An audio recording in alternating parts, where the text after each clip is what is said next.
All right, let's get this show on the road. Hello, everybody. Welcome to Torn Tuesday, your weekly dose of all things Lord of the Rings from the OneRing.net, a website that's been around for 24 years. Can you believe it, Clifford Broadway?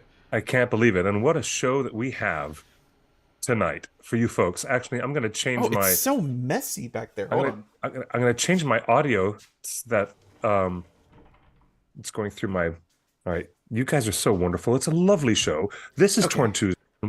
And hello there, Justin. It's good to have you here. What a show we have in store for you, ladies and gentlemen. Now that we've got all the technical jiggery pokery working properly, For there is now. oh, well, for now, there is something to be said about the level of news and activity and all kinds of really crazy things that are happening around the motion picture and television industry, the writer strike, things that are happening that are impacting Rings of Power Season 2. And also, we have incredible artwork from Magic the Gathering and this is the great granddaddy of all card games. It's Magic the Gathering now stepping its toe, not just its big toe, but its entire left foot into the waters of Middle Earth with all kinds of new previews and artistry coming out. And boy, do we have news elsewhere in the world of J.R.R. Tolkien. Welcome to everybody. It's great to have you guys here. We're looking at YouTube, Facebook, Instagram, Twitter, Twitch, and all kinds of live people on And Discord as well. Discord. Yeah. And Discord as well. What a Discord's been show. so active this Yes, indeed. weekend because there's Hello, a Jen. ton of Rings of Power stuff that's been happening this weekend here in LA. So Discord has been lit up. I saw a few of you at the Rings of Hey, Power Daniel. screening this weekend. So it was great to say hi.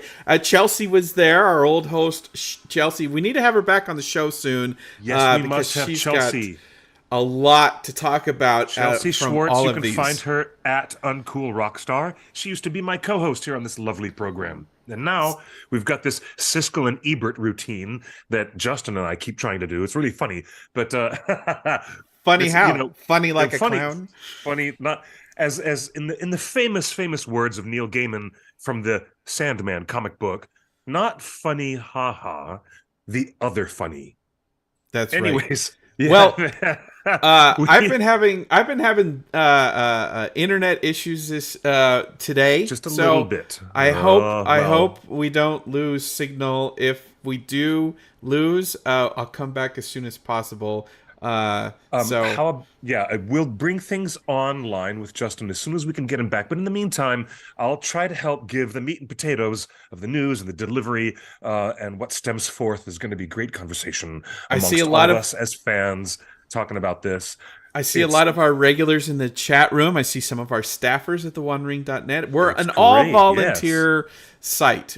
We've always been all volunteer, and everybody involved Absolutely. with the OneRing.net has, at some point in the last 24 years, raised their hand for something specific and said, "I can help." Whether that's helping run a Comic-Con booth, or Exactly. helping organize a party, or doing party decorations, or maybe it's writing some articles and covering news for the WordPress blog that is Google News verified. We're a trusted source of news here at the OneRing.net, if you can believe And that. that's no surprise at all, is it? So there's a ton of news about new Lord of the Rings things. There is a ton of news about Rings of Power show things from all of the interviews that they've been doing lately. And there is a writer's strike happening, and we have a ton of context on how you should think about this writer's strike. Absolutely, absolutely. Context is king. And oh my gosh, this writer strike and its long-reaching impact and what's going on with these companies and their choices and how they take care of their creatives that make them successful. Why are these businesses and these big corporate run studios even remotely successful? Probably because of the talent that they hire. We'll get into that in the show. We'll as get well into that. as So oh, I wanted to ask. startling news from Fellowship of Fans about some kind of a giant spider creature that we're all Oh, familiar spoiler. with. Well, We're all familiar with this creature. so but let me we're ask getting the news that's chat. coming. The last couple episodes, we've gone very long, 2 hours or more, because there's so much Well, news. So I want to we're ask the gonna, chat, yeah, what do you want to talk about first? Because there's a long that's fair. conversation to have about the writer's strike and everything else. And I think it's really important that we Yes, have that. Do we start yeah. off with that, or do you guys want to hear the latest news for Magic the Gathering, official Lord of the Rings, and or do you want to hear what Rings of Power actors have been saying about season two? So what do you guys want? I'm watching the chat. The Chiv Knight wants to hear the Green Dragon gossip right up front. Crawling Chaos is simping for Shelab, so maybe we go with the news first. Let me hear a couple more people. Yeah, Daisy Kim wants to know the news. All right. That I think we got Oh, it. okay. The news Um, and the Gollum game, which is also coming out. That's right, Daniel.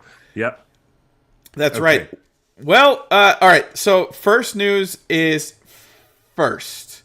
Uh, you if you follow the OneRing.net, you may have seen.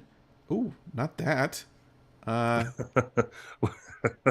this. Yeah, if you follow the OneRing.net this weekend at Minneapolis Magic Con, the folks at Magic the Gathering unveiled this beautiful large painting, the original painting of Bilbo's birthday party.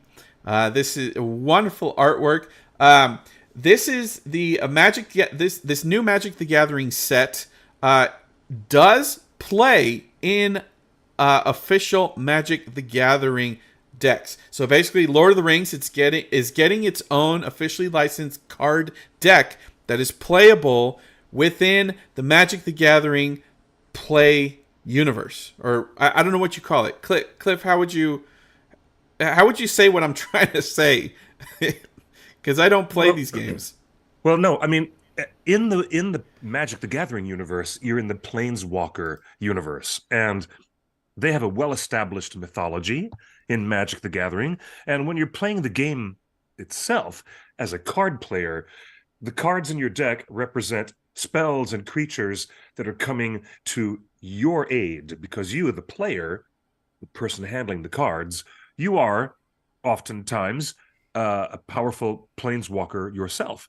You are summoning all these creatures. When you get the cards out on the table, they stay on the table for most of the game, representing big creatures out on the battlefield on your behalf, tackling other cards that are on the table. So now that mechanism at play, where the cards represent places like the land, cards represent very interesting characters and people and creatures as well, all kinds of famous personalities from Middle Earth and well-known locations will now be represented in this gaming system in these cards, where you put together 60 cards in a deck, shuffle them up, and then you try to beat the odds and reduce the life points of the other player from 20 points all the way down to 0 points. That's how you play Magic the Gathering in a very rudimentary nutshell. And you have to understand that all the other highly successful collectible card games that went into the marketplace, like Yu-Gi-Oh! And specifically Pokemon more than anything, and there were lots and lots of other collectible card games that were associated with other intellectual properties over the years. But the biggest ones, from the success of Magic the Gathering, which became a legendary, almost monolithic entity, it overnight, it was a gaming sensation in the late 80s, early 90s. And the reason why it caught everyone's imagination because it immediately discarded the idea that all the components of the game you were going to get would be included in only one box. No, not so. You would have expansions of the cards that would come out year after year with all kinds of new characters and new spells and new lands, and all these new card expansions allowed more crisscross pollination and flexibility. And I mean, to the great extent that I can exaggerate this, and I'm not prone to hyperbole at all. You know me, but it is not hyperbole to say that with all the combinations of cards, there are almost endless mathematical possibilities for a game that can include varieties of colors and types of cards that have different styles of play. But in these new Middle Earth Magic games, they're now taking this very famous game engine that offers wild variants in combinations of cards that will trigger other combos of cards and certain abilities that cross-reference one another, while actively all these cards in play will really heighten your game so you could become a super lethal player and really quickly take your opponent from 20 points down to 0 in no time at all, and like 2 or 3 big attacks, and then bam, the game is over. But it might take you 7 or 8 turns to build up that table space of having all those cards out. But I'm only imagining now, with all my many years of experience with Magic playing, now I'm imagining what it's going to be like to have Gandalf, Aragorn, and all these familiar hobbits and places that we're crossing across Middle Earth, across the map, and what kind of spells and counter spells and interesting Well, back and forth. it says right This here is because really Gandalf fascinating says to me, really.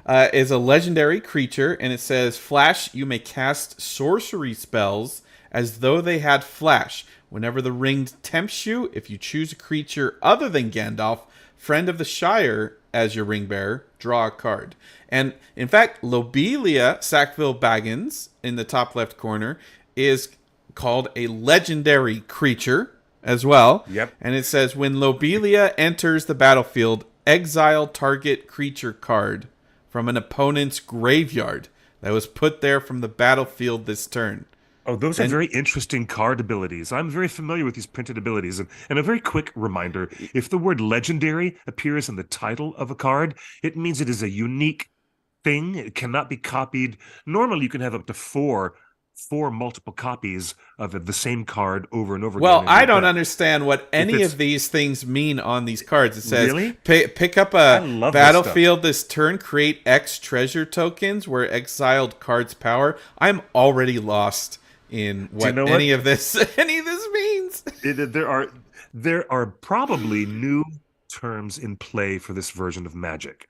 Like when they're saying the word battlefields and other new options like treasure, they're talking about some new mechanics that they may have been introducing over the years, but some might even be unique just to this set of cards. And well, if you want to know more about this, cool. We were allowed to send some questions from fans. So I got some questions from our staffers here at the One Ring that play this game. I also got some questions from Matt, Nerd of the Rings, and some other friends of the site. So you can go to the front page of theonering.net right now and see there's a Q&A with more pictures. There's more Lobelia Sackville Baggins artwork and some other exclusives and a bunch of questions and answers from the art director. So we got we're happy to share all this with you guys, and that's going to be exciting. The new Lord of the Rings Magic the Gathering game is called Tales from Middle-earth and comes out next month in June with another big drop in December. I'm so excited to get my hands and play some of that. It's a very fun game. And, there are less complex versions of Magic. You can get a little baby starter deck with very simple cards, and you can learn how to play the game engine in less than half an hour. It's really not that hard. But then again, over the years, they have expanded and further added things to the game that have added many more layers to it. So as soon as it arrives and we get a look at, hopefully we can preview the cards and play a few games, and I can teach you how to play, Justin. I'd like to see what the current mechanisms are in Middle-earth that might be more suitable for this tableau. I mean, we are in a... Well, we'll find out in June. We've got so much other news going on. Cliff, as I was looking at some old Magic the Gathering or old Lord of the Rings card posts at the onering.net, I found this photo from the One Ring scrapbook, which the server is run on a hamster wheel and most of the time doesn't work. This is a photo from a collectible card game back in 2004 titled Glorfindel. That's right. Yep. I don't know if anyone is fully aware that the collectible card games from the Peter Jackson movies had a bunch of photos and characters of that didn't make it into the final edit, the final cut of the movies. There's a ton of stuff that was cut out, including this shot of Glorfindel, who you see prominently in the final scene that we just saw on the big screen, thanks to Fathom Events and Legion M. That is Glorfindel. Yes. So, well, that was the Decipher published collectible. Yeah, that's it. Decipher. Yes. As a matter of fact, that card set was different because they didn't hire any artists to do beautiful paintings or new renditions like Magic the Gathering does. The Decipher card game was based all on familiar photo stills that were all frames, familiar frames from the motion pictures. And Cliff, in many cases... there's a question, there's a comment from the chat that says, this looks like what people imagine Anatar to look like. Quite a bit, yeah. Actually, that's fairly close to the way Anatar has often been depicted in visual artworks and paintings. The thing is that Decipher's characters didn't always match what was on the film. So in one case, with Tom Bombadil, the guys at Weta Workshop designed... Oh, we showed that a couple of weeks ago. Yeah, the old photo of Tom Bombadil. So this is like another example of that. That's right. That was a custom character that was made by Weta that was never, ever going to be featured in the film. It was specifically for the card game. So there you go. So Glorfindel existed. I just thought that you guys would like that. That's really funny. Cliff, there was some news on Sunday posted by Fellowship of Fans that has got everybody a buzz. But I, through some research, wanted to bring up this post. Please note the date at the top of your screen there. Yes, okay. that is October 20th, 2002. That is about 6 months ago. That is updated December 31st, 2022. So we are firmly in last year, October and December of 2022. This is in our Discord, and this is why we tell you guys every single week, join the Discord, start participating in Discord. You can just lurk if you want for a while. You don't have to talk, but you guys might want to hang out in Discord, because if you look at the bottom there, Shelab is in that list from 2022, and we even knew her code name on the scripts. So, and we can confirm here, based on this, we can confirm that the Rings of Power show is not going to do what the Shadow of Mordor games did with Shelab. In the video games, very controversially, they made Shelab a beautiful woman in a certain Shadow Realm version of Shelab. Mm-hmm. They are not doing that here. No, they're not. He's being played by a creature. And if also, guys, if you look at this list, this confirms a lot of the characters that we've been talking about for like the last 6 months. Remember when we told you about Tom Bombadil? Remember when we told you about Gwahir? And then Narvi. I think Fellowship of Fans said Narvi. I mean, here it is, folks. So this list has been in our Discord. So if you really want to be the first to know on anything, you want to join our Discord. And I can tell you right now that the conversation that you fans have on Discord helps influence what I share and how I present the information to the general public here on YouTube. There you go. I'm not saying that we were first, but some stuff has been known for a long time. Wow.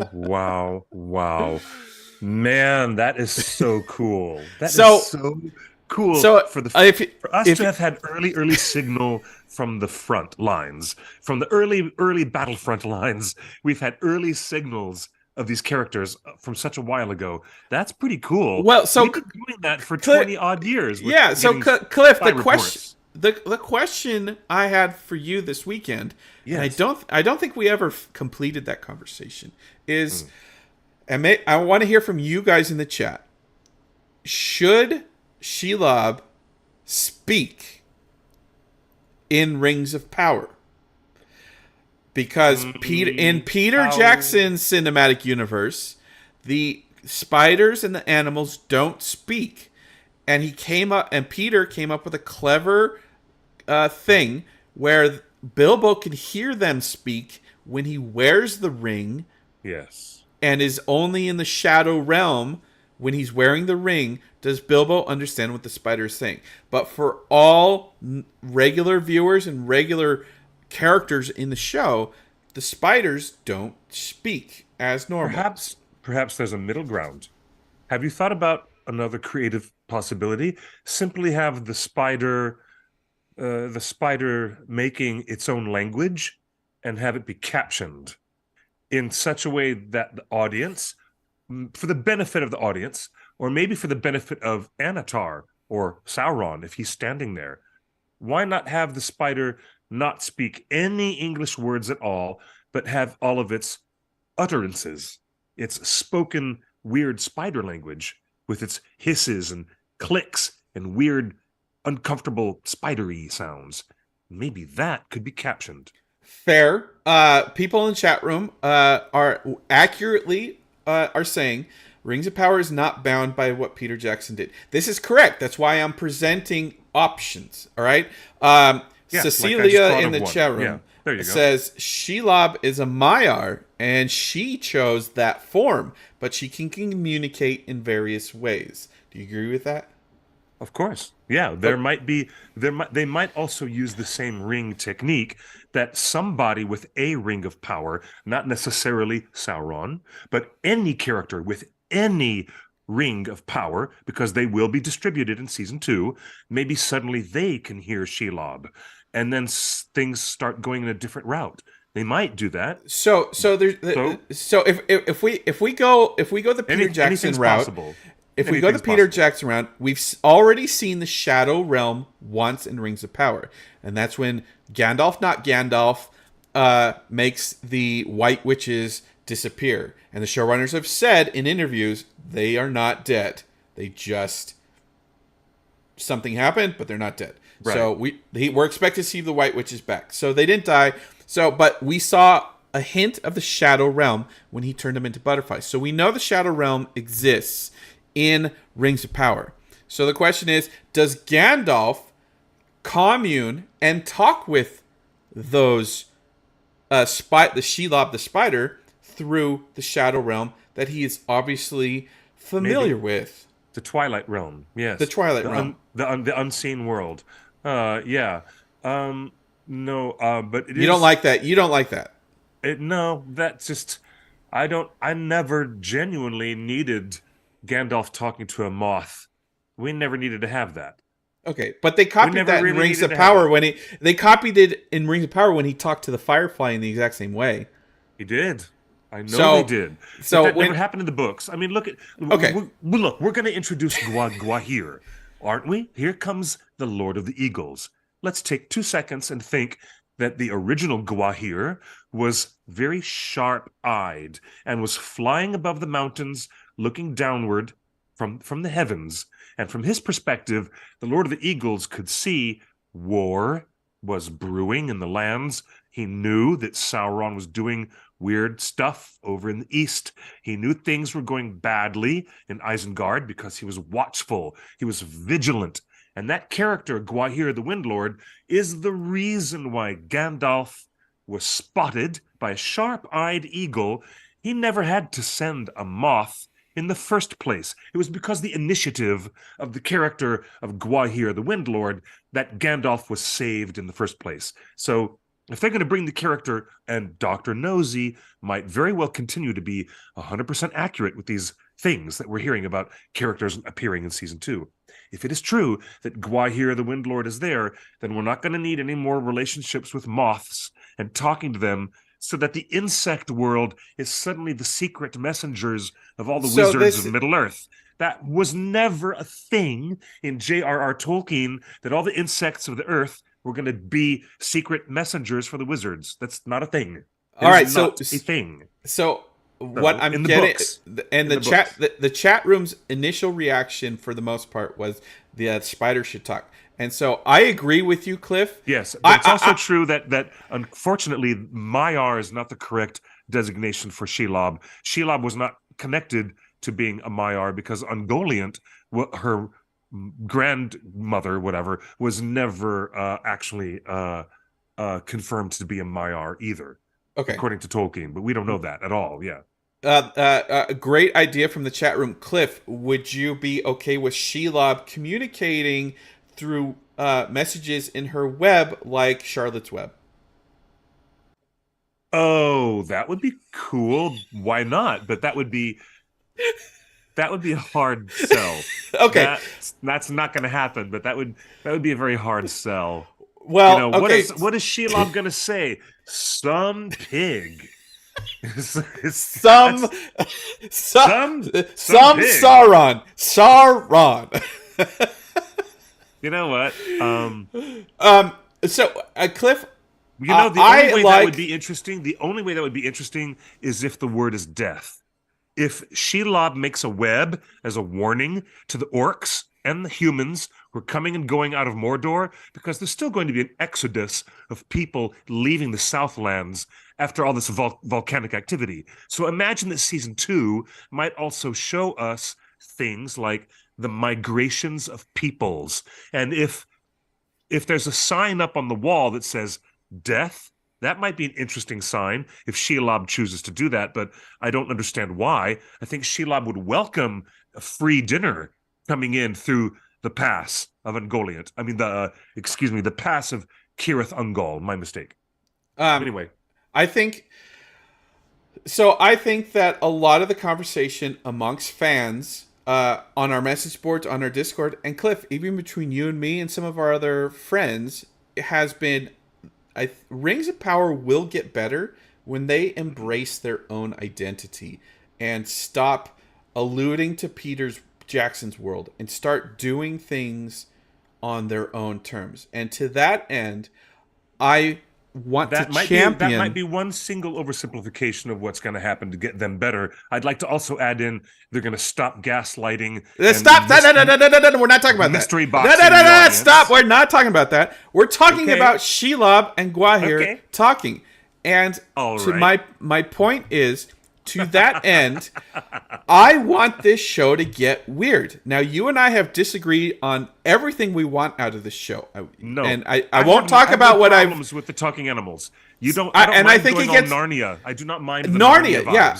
I don't mind. I don't mind. It's great. I think it works for the show. I think a television show should have talking animals. I don't think a television show has done talking animals well. And I think one of the reasons we appreciate Amazon's unlimited billion-dollar budgets for season 1 and 2 is that they can afford to do talking animals for the first time on television. That breaks new ground for television. Talking animals has been relegated to cinema only because it's so hard and so expensive.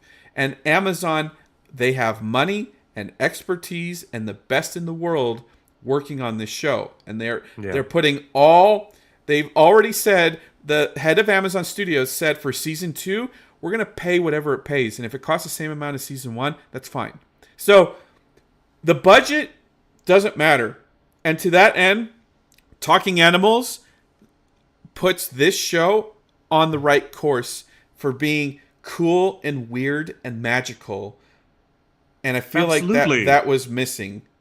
And but how I'm about excited. How about bringing it closer toward the expression of Tolkien? The way that Tolkien expressed that beasts that would never be linguistic. And, he was a linguist. He was a professor of languages. Wait, you're telling him... So he has supported it or not? I'm telling you that Professor Tolkien actually had a thorough consideration of what kind of magic and what kind of added value there was in a story that he wanted to weave, where the animals, like the great eagles, were actually side by side with the gods and goddesses, with the Valar. And the eagles were there to be their emissaries and to spread messages and to observe things all across Middle Earth. And it was how the Oh, eagles are that's so right.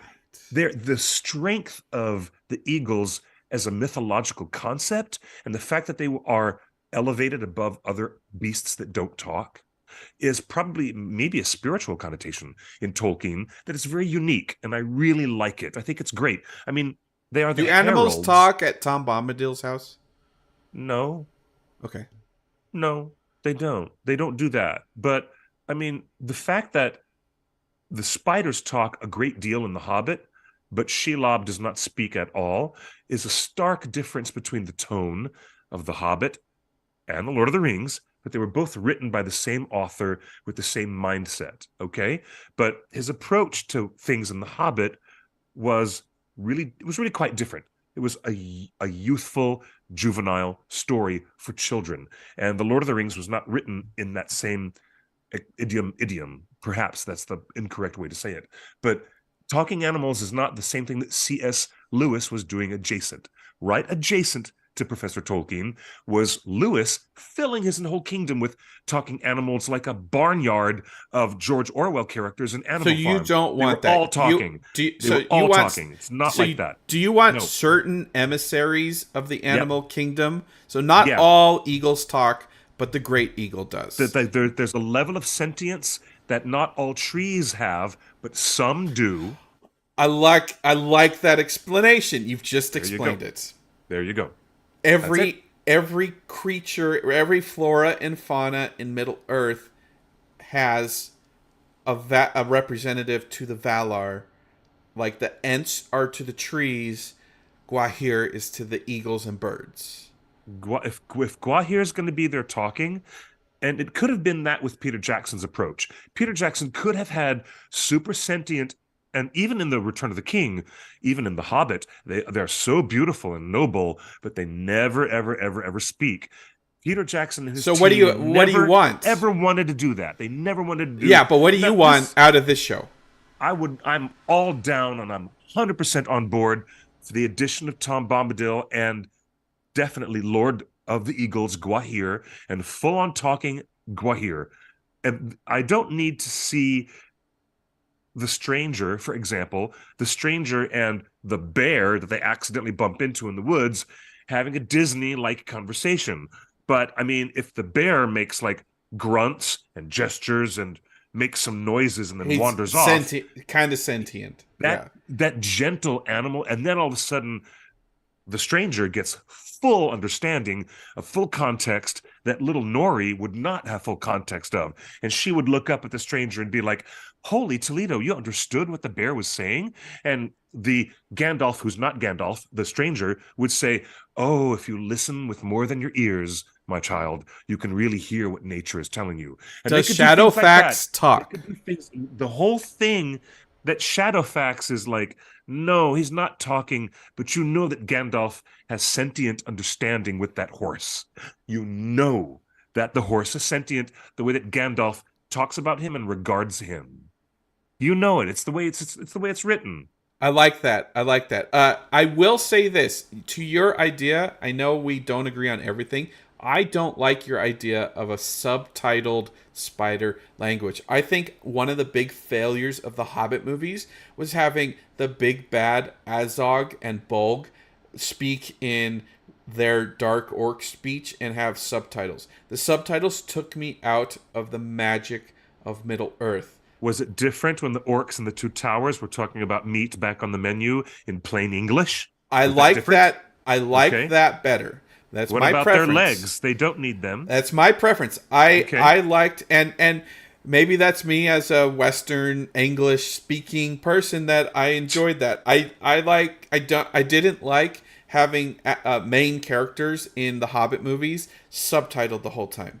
I didn't like it, but that's just me. Right, Also, right. so Well, Professor Tolkien gave sentience to certain animals, and the characters on stage Honestly, it's very clear that Professor Tolkien gave certain characters abilities that are way upgraded above other characters to be able to talk and commune with the animals. Looking at you, Radagast.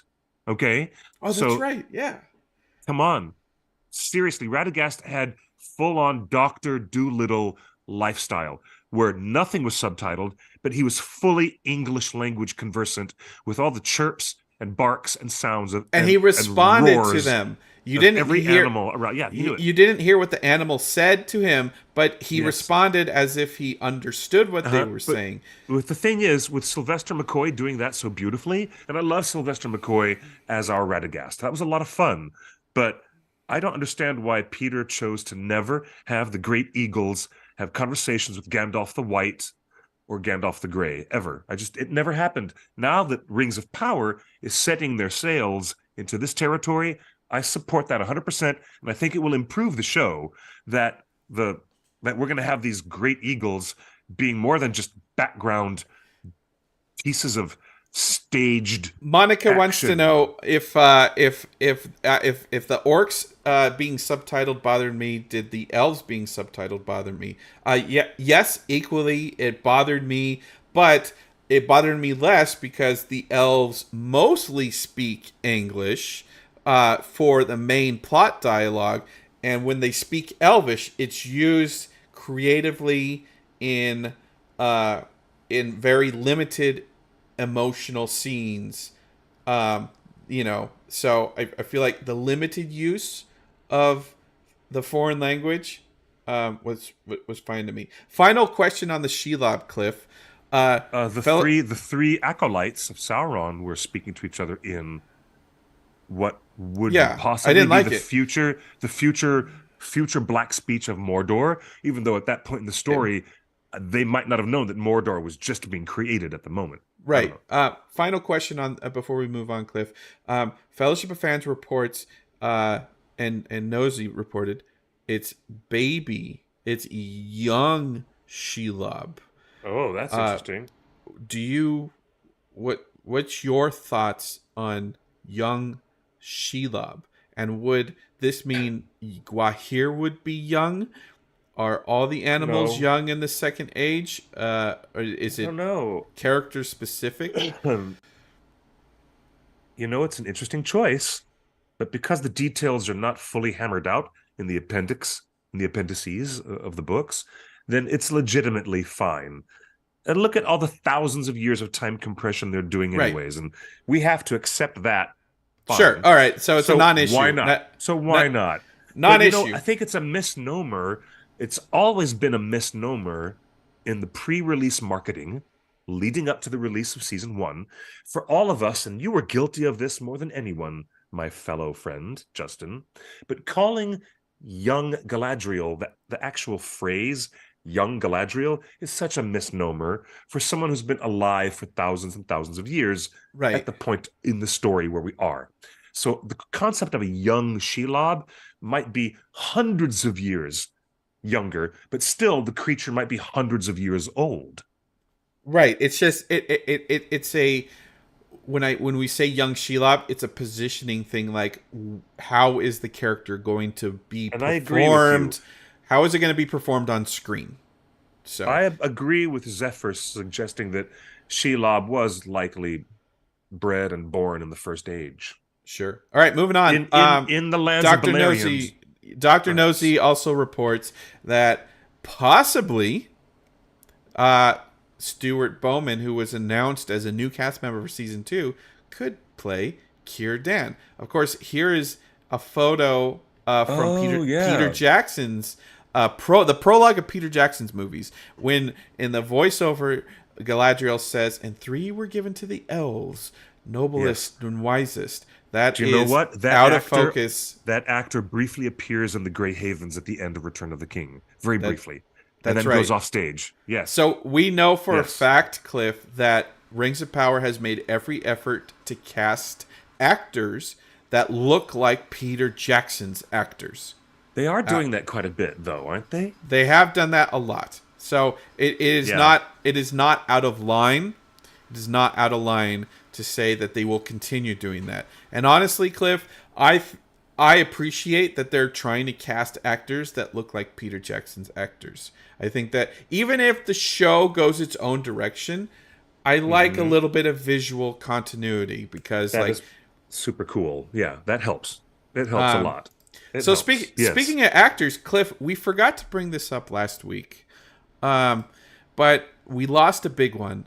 Sir Peter Jackson here mourns the death of Barry Humphries, who played the Great Goblin in one of his final roles. I think it was his final film role. Of course, he did. He actually did a feature film based on the British comedy Absolutely Fabulous, where he appeared with famous characters made by Jennifer Saunders. So he did have a comedic film appearance. So he didn't just do the voice of the Great Goblin. He actually did performance capture of the Great Goblin. So that was the Great Goblin in the Hobbit movies.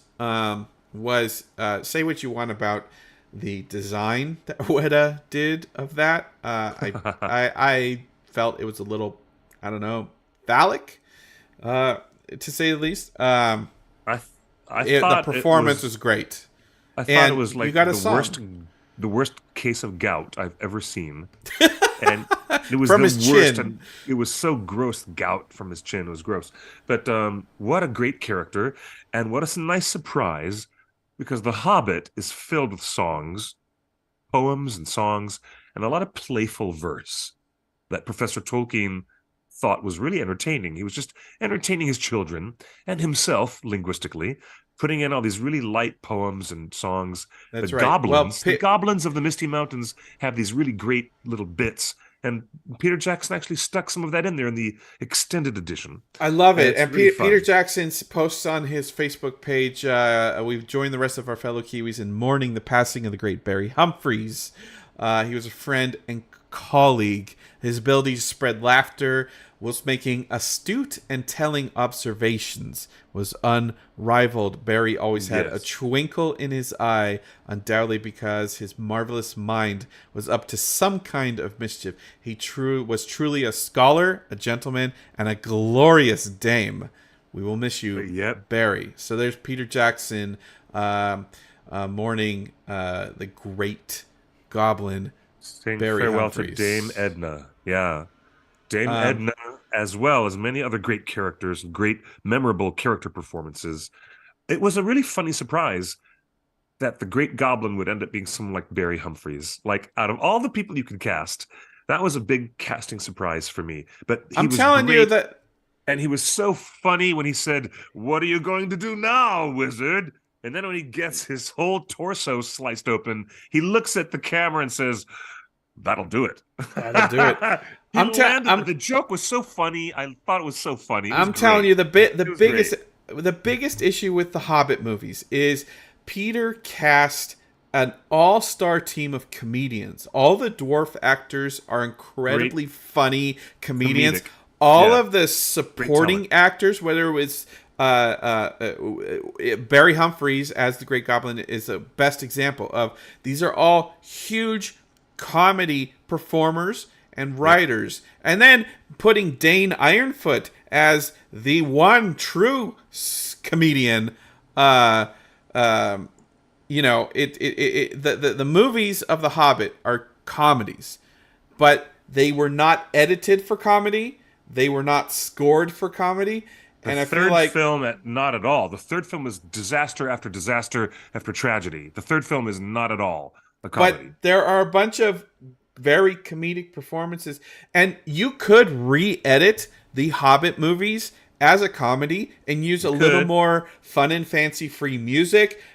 Re-edit it so the jokes land a little more. And I will say, Battle of Five Armies could be edited equally as a comedy, because there are so many scenes, like, when Thorin is talking with Bard the Bowman, and they're like looking through that diamond tunnel, and you see Thorin's face kind of go out of frame and stuff like that. There's a lot of comedy. So, and Stephen Fry is the master of Lake Town. I'm telling you, the entire supporting cast of The Hobbit are A-class comedians, triple A, best of the world, and Comedy gold. and they performed wonderful comedy bits and probably improvised some amazing pieces. But then the final edit of the movie is scored for a dramatic Howard Shore score and edited for action. And they wanted they wanted progressive change in the 3 Hobbit films. So they would start off with this golden, innocent halo of color around everything, but end the 3rd film more in alignment, not a children's story, and not as lighthearted, but end the 3rd movie more like the tone of The Lord of the Rings. So that's what they wanted to do. And, to varying degrees of success, with a lot of production problems, they got where they got. And I will admit, Barry Humphries was a great addition and an unexpected addition to the mix. May he rest, and prayers to his extended family. And he left a lot of great legacy behind of great comedy. He left behind such a great comedy legacy. Yeah. And we did miss this story last week, unfortunately. So I'm glad you mentioned it today, sir. KM Rice is in the chat room, and yes, you did get me this shirt because when you worked at Weta, Kelly, KM Rice, you did get me this shirt, and I'm still wearing it. Moving on, we've got some Rings of Power. New Zealand All Blacks. What a great We're going to talk about the writer's strike in a minute, but let's talk about the new stuff for season 2. Cliff, I don't know if I shared this article with you, so I would like your reaction. Tell me what's going on here. Leon Wadham, you saw him in episode 3 and 4. He plays Kemen. That's right. You did send this to me. Yes. Do you remember Kemen in Rings of Power in the Numenor episodes? Do you remember what? Actually, I remember his hair, and I also have a really favorite Twitter account called Kemen's Hair. There's a unique account which is just photos of his hair, and as if his hair had its own living personality, and it was a wig or something that was living in Middle Earth. That's part of the Unhinged Fellowship group of Twitter accounts. I love Kemen's hair. It's one of my favorites, actually. But this article, Cliff, your reaction to this headline from stuff.co.nz, local Kiwi actor Leon Wadham says he is playing the Donald Trump Jr. of Middle Earth. And my first reaction to that is, why? Because he did a terrorist bombing attempt and blew up the ships? That hasn't happened. Wait, is he the guy that blew up the ships? Yes, he's the guy who blew up the ships, and Isildur covered for him, and saved his ass and dragged him back to the docks. I do not understand that headline at all. It's ridiculous. I mean, there are a lot of easy. Look at me. To be honest, folks, let's be intellectually honest. There are lots and lots of easy jokes at the expense of Donald Trump Jr. I consider that low-hanging fruit. I'm not even going to bother with that.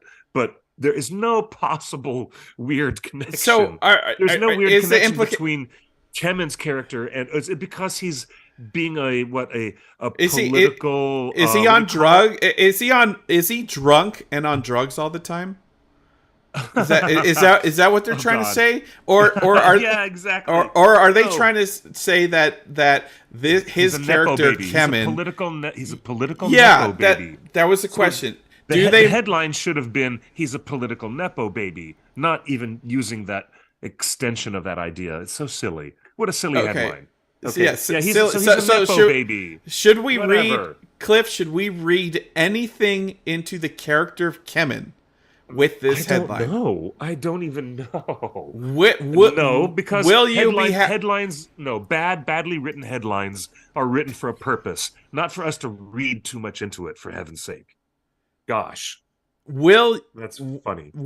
Will you be happy? Let's say there are some political intrigue storylines. Of course, it's Numenor, so there is political intrigue that Tolkien wrote about that they're going to expand upon. But do you want what would your reaction be if he really is playing the type of politician's son Well, that when that headline implies. Does well, that sound anything like Tolkien? no, not really, but I don't know what kind of weird spin they're going to do with separating Númenórean faithful from the Númenóreans that are going to start worshiping Morgoth. And those separations are certainly not going to be written along the lines of elves are coming to take our jobs, like they complained about in that really lame moment of dialogue. And it was appropriate for Matt, Nerd of the Rings, to mention that when, in his review and in our other conversations, there's political wheeling and dealing that might go on to a certain degree, but it's about spiritual warfare more than it is about political strife. Do you agree with The the chat room comment saying we've established that Numenor is Maganor? No, that's not it. No, these are all spiritual questions, not political questions that will tear Numenor apart. So The you least shouldn't. favorite, the one of the least favorite things about Rings of Power the whole season was the political speech. They're Yeah, coming to take our it was jobs. it was BS. It was so BS. It was really bad. It was really bad because I need to remind, and maybe I should come back on the air every Tuesday. What do you think, Justin? Why don't we come back on the live stream every Tuesday and remind the audience what it was that this man wrote, J.R.R. Tolkien, what he wrote about the fall of Numenor, because it has a lot to do with metaphysical, spiritual failures, not political strife. However, the examination, let's be honest, there can obviously be room in the storytelling, maybe plenty of room, to extrapolate what that looks like from the position of the rulers and the fact that the king is gone and the queen regent has come back blinded from an unsuccessful military campaign. And what's worse than that, soon on the shores of this wonderful island nation, on the shores, they're going to go to war with Sauron, and then they're going to bring him back as a prisoner. And then there's going to be room. Spoilers. Yeah. It's not spoiler, but there will be room. Listen, let me finish. There will be some room for political intrigue to a certain point. But what really drives it forward is that Sauron convinces the bad Númenóreans, not the faithful ones, to start worshiping Morgoth and doing human sacrifices. At the end of the day, it gets pretty ghoulish and really grim. So it's not political at some point. That's it's not what really Donald hardcore. Trump Jr. Donald Trump Jr. is only trying to sell you NFTs. Yeah, he's a grifter. He's just selling crap. Yeah, Like, but grifter's gonna grift. Yeah, but Susan in the chat room says, "I liked the show, but that part is bad." I'm glad we can all agree and come together over that part of the show. Where if the writers continue to try to inject some modern political language, you will turn everybody off. Even people that love the show. You just turn everybody off. Cliff, I want your reaction later in this article. Thank you, Monica. I love you guys too. I love you. In guys. the article, Leon Wadham, who plays Kemen, says Patrick McKay turned to him and says, "You're a writer. What do you reckon?" So, because there were we'll get into this later in the show. Because there were no writers on set, because none of the writers' rooms. Yep. None of the people from the writers' rooms were on set for season 1 to make adjustments. The showrunners were just asking the youthful cast, "Well, you're a writer. What would you say?" Really? Wow. Yep. So this is going to lead us into the next segment of our story and probably the closing segment of our show. But I'll tell you what, this is the reason why you need the professionals that you hire, your writers, to be on the set. Because, geez Louise. Yep, you're right. Daniel says, "Good Lord," says it all. Oh, yes. And Pete Bogg says, "Oh, dear." Say it again, Justin. Just bring it up on screen again. We'll bring it up on screen again. I want to look at that again because this is really bonkers. Bring it up on screen again. Oh boy, I Jeez. scrolled by it. Oh, So you did. all right. All right. Here it is. Patrick McKay would turn to him on set during the shoot and say, "You're a writer. What do you reckon?" Okay. He says, "I definitely wanted to prepare myself for the possibility that need to be doing something else, but rather stay in storytelling." So he learned to write a little better, as a lot of actors do. Okay. Okay, So that's cool. I mean, it's great to have now, hey, all hands on deck. It's great to have supportive showrunners who are eager to listen to their cast and to listen to the concerns of their cast. But that is you have to draw a line at handing over, and I mean literally handing over writing responsibilities to the cast, because that is not what you hired them for. You hired the writers to do the writing. You hired the cast members to interpret with great thespianship and great intellectual and artistic skill, and a bit of good luck, depending upon what camera angles and what take you get. You hire these actors to interpret and bring form and life to what the writers have done over here. So this is how it works, okay? So there you go. It's really nice to have an opening of conversation and open dialogue, but come on. Final comments from Leon Wadham, an Auckland native actor who was cast in Rings of Power as Kemen, who blew up the ship in season 1 and is the son of Pharazôn. Pharazôn is a character that Tolkien created, but this character, his son, is not a Tolkien creation. It is a new character developed by the show. The interviewer in Stuff magazine asks Leon, "Are you prepared for the fame that Figwit experienced?" Of course, Figwit was played by Brett McKenzie in a tiny, unspoken role. I think he has one line that he speaks to Arwen. So Brett McKenzie, Return of the King, yes, and he was already famous for being in the band. No, he wasn't in the band. He wasn't in Flight of the Conchords until after Lord of the Rings was after filmed. Lord of the Rings. Oh, okay. Right. So Flight of the Conchords came after Lord of the Rings. So the interviewer asks Leon, "Are you prepared for a level of fame like Brett McKenzie as Figwit?" His response is, he starts talking about his a neighbor friend of his that he sees at the market named Carl Urban. So this actor. So when I love that. So Cliff, let me ask you. The interviewer says, "Are you ready to be Figwit?" He says, "I'd rather be Éomer." Should we expect bigger things for this character in season 2? Based on the context of that conversation and the Donald Trump comment. You know what? The daughter, the daughter of Isildur,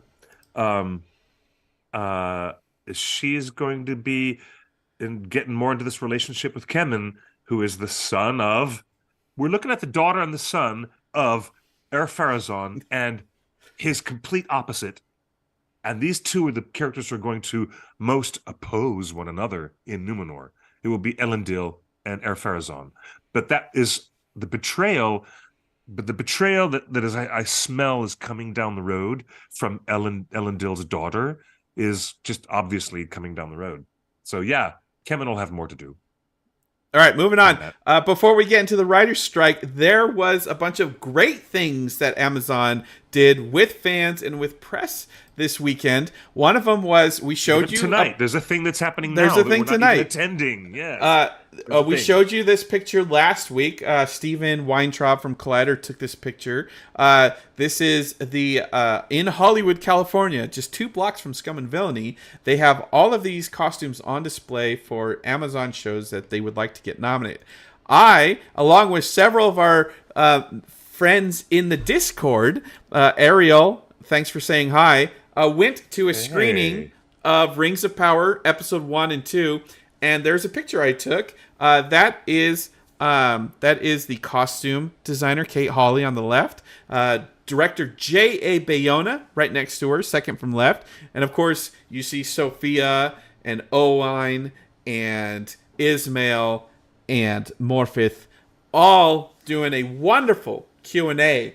Each of them had wonderful things to say, some interesting comments about sharing scenes with Charlie Vickers, and maybe she was a little stronger than he was expecting in some of their scenes where they touch. So I have some audio from it that I'm transcribing for an article, but I think Collider filmed the whole thing and will be putting up the video any day now. So as soon as we have the video from the Q&A, I'm just going to share that, and we'll probably have clips to show you on Torn Tuesday. That would be delightful. That would be great. That's really cool. What a nice event, huh? That must have been so cool. And you saw all of these costumes, Cliff, at the One Ring party last year at Comic-Con, didn't you? They brought them and displayed them so elegantly at the party venue. And they hold up. They really are quality. They are amazing. The costumes, when you're right up there looking closely at the details, it's really gorgeous and really thoughtfully done. Great costuming. And boy, I'm glad that they have been actually keeping them for the display purposes and reusing them at other events. I'm glad they're getting more mileage out of them. That's great. On Sunday, they had a bigger event that was press only for voting members of the Emmy, the Academy Awards. And here you see, on the right, you see Bear McCreary, of course, with his beautiful beard and long locks. Next to him is Peter Mulan, who is Daddy Durin. And then you see him with Owain. And then on the left is the one of the heads of Amazon Studios, I believe. But Cliff, Peter Mulan, who plays Durin Sr., Old Man Durin. He says, "Yeah, how cool! He is great, man." He talked out a turn. I love older guys that don't care. Lenny Henry spoiled a bunch of stuff season 1. Here's Peter Mulan, Durin the Third himself, saying there are more rings in season 2. The show is called The Rings of Power. Maybe I'll be getting a new necklace. Who knows? I love that. That's so good. He says that's so good. He says the relationship with his son, Prince Durin, gets very problematic. He says, my guy goes through some things that change him. So his son is reacting to a very different father. He's not the father that you see. He's someone else. Oh, dear. Cliff, comment. Dear.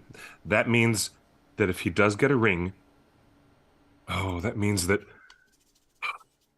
his dad is going to be getting really, influenced by that ring. There will be more greed. There will be more closing of the open listening. And when a father and son lose that ability to listen to one another, and when family who used to love one another and be really close and understand each other, when they lose that and their listening suddenly becomes closed, that's going to be very bad.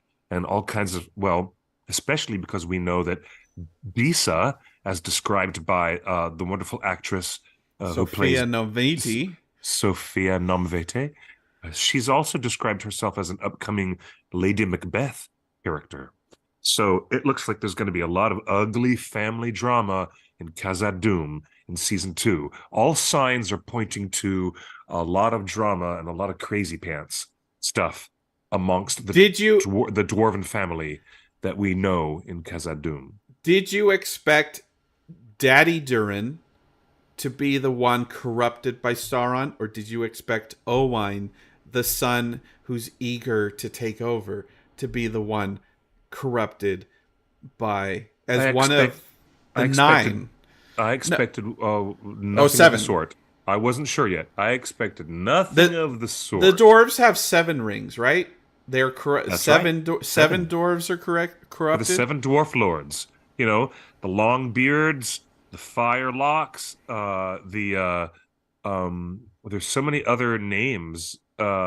Is it true to Tolkien that Durin or Durin the Fourth get corrupted, or do they not get corrupted? Or does Durin not supposed to get corrupted, and that's why Durin's folk is such a strong family bond? Well, actually the idea is that the two Durins aren't really supposed to be alive at the same time. But Well, that's all let's get screwed. That's all past screwed that. up. We're talking That's all about screwed up Sauron's now. influence. Okay, what about Sauron's influence? On Does these- Durin's folk get corrupted by Sauron? Durin's folk prove to be harder to manipulate and impossible to control. However, the rings that they are given provide nominal assistance to Sauron's concerns because it primarily drives the dwarven leadership into other diversions. And I mean digging greedily and digging deeply and getting diverted with thoughts of great treasure and great earthly delights underground. The dwarves then become disassociated and disengaged to a degree where they are not there to stop Sauron as much. They're getting distracted by their own concerns, and it causes a nominal extra benefit to Sauron, but not the way that Sauron really wanted to control them ultimately and bring them under his grip. Instead, Tim in the chat room says taking advantage of them being distracted by their own greed. Yeah, Tim in the chat room says the dwarves proved largely immune to corruptive influences, according to J.R.R. Tolkien. Yep, as I said. Yes, that's right. They proved largely resistant to corruption, but they were still susceptible to the ring driving them mad with gold lust.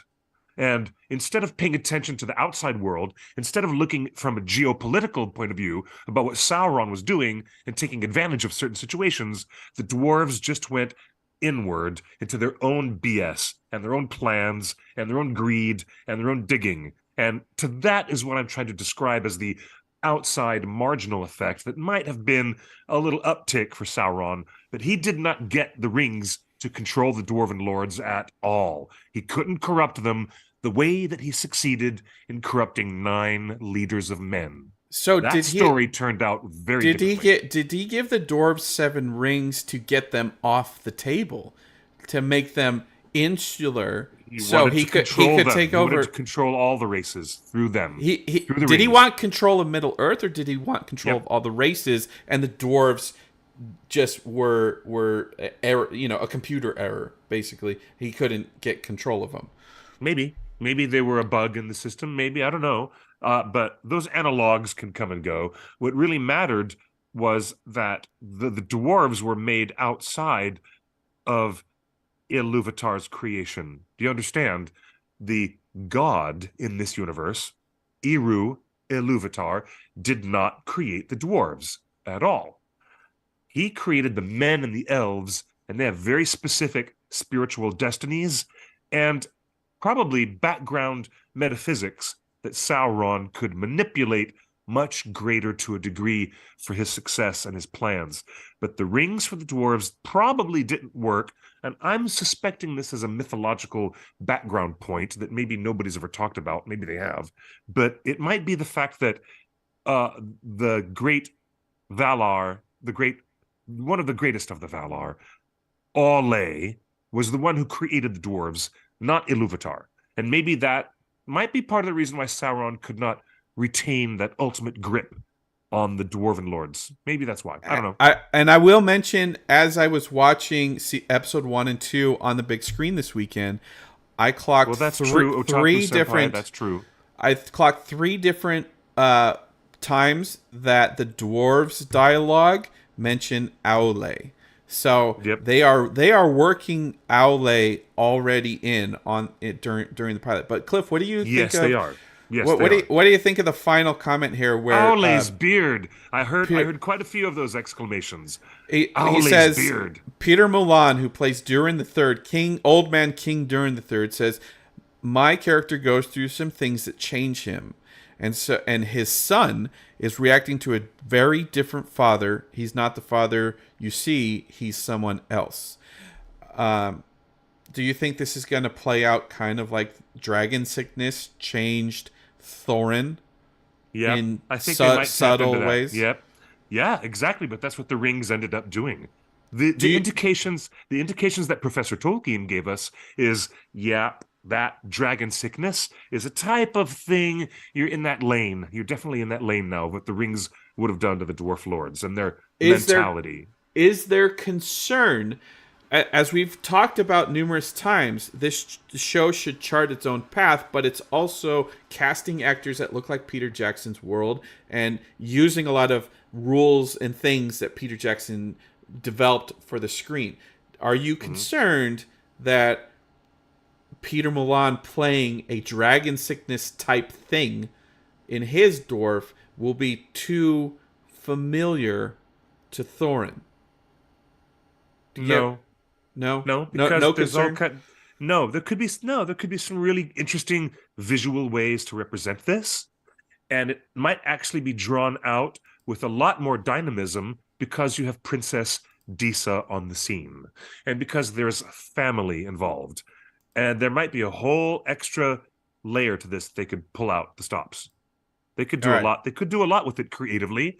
I try to err on the side of optimism, even with my own well understood disappointments of season one. There were still some delicious moments that I really embraced, and I still would like to err on the side of optimism that seasons 2 through 5 can improve. Because look, Khazad Dûm and the relationship between Elrond, Prince Durin, especially, and Disa was so good. It was so good. And Adar and what he was doing with the orcs, and the fact that they called him father, and he was like an Does orc. the He was does like the a really early dwarves? 1.0 version Yeah. of that software. Do, Man, that was but cool. That was cool. do the dwarves need to receive rings, or are you okay with any piece of jewelry like a necklace or a crown, or does Sauron need to only make rings? There doesn't need to be any more deviation in that department of the lore. They should be rings. However, I know lots of people who would take a beautiful ring and string it around a necklace, just like Frodo does when he carries the ring on a necklace around his neck. So You any know, dwarf lord could be I wearing a ring around his neck. Yeah, why not? I like that you said that because you know what didn't sit well with me on episode 8 of Rings of Power is that they want, like, Celebrimbor was not making a ring, he was making a crown. I feel like it cheapened or it lessened the value of a ring and the purpose of rings by accidentally creating a ring because, oh, we only have so much material, let's make 3 rings instead of one big crown. I it was a big miss for me to see that the rings weren't the thing, and it was an accident by conversation, by material. Necessity and It was necessity of limited resources. Yeah, yes. silly. But It was silly. Like when we talk about why this show doesn't feel Tolkien, it was that particular thing of necessity of making rings cheapened the value of a ring and the it's because importance of a ring. by that point in the story, Celebrimbor couldn't get enough mithril from the dwarves. They wrote themselves into a corner. I don't know. Yes, Just it was silly. It's okay to say rings are.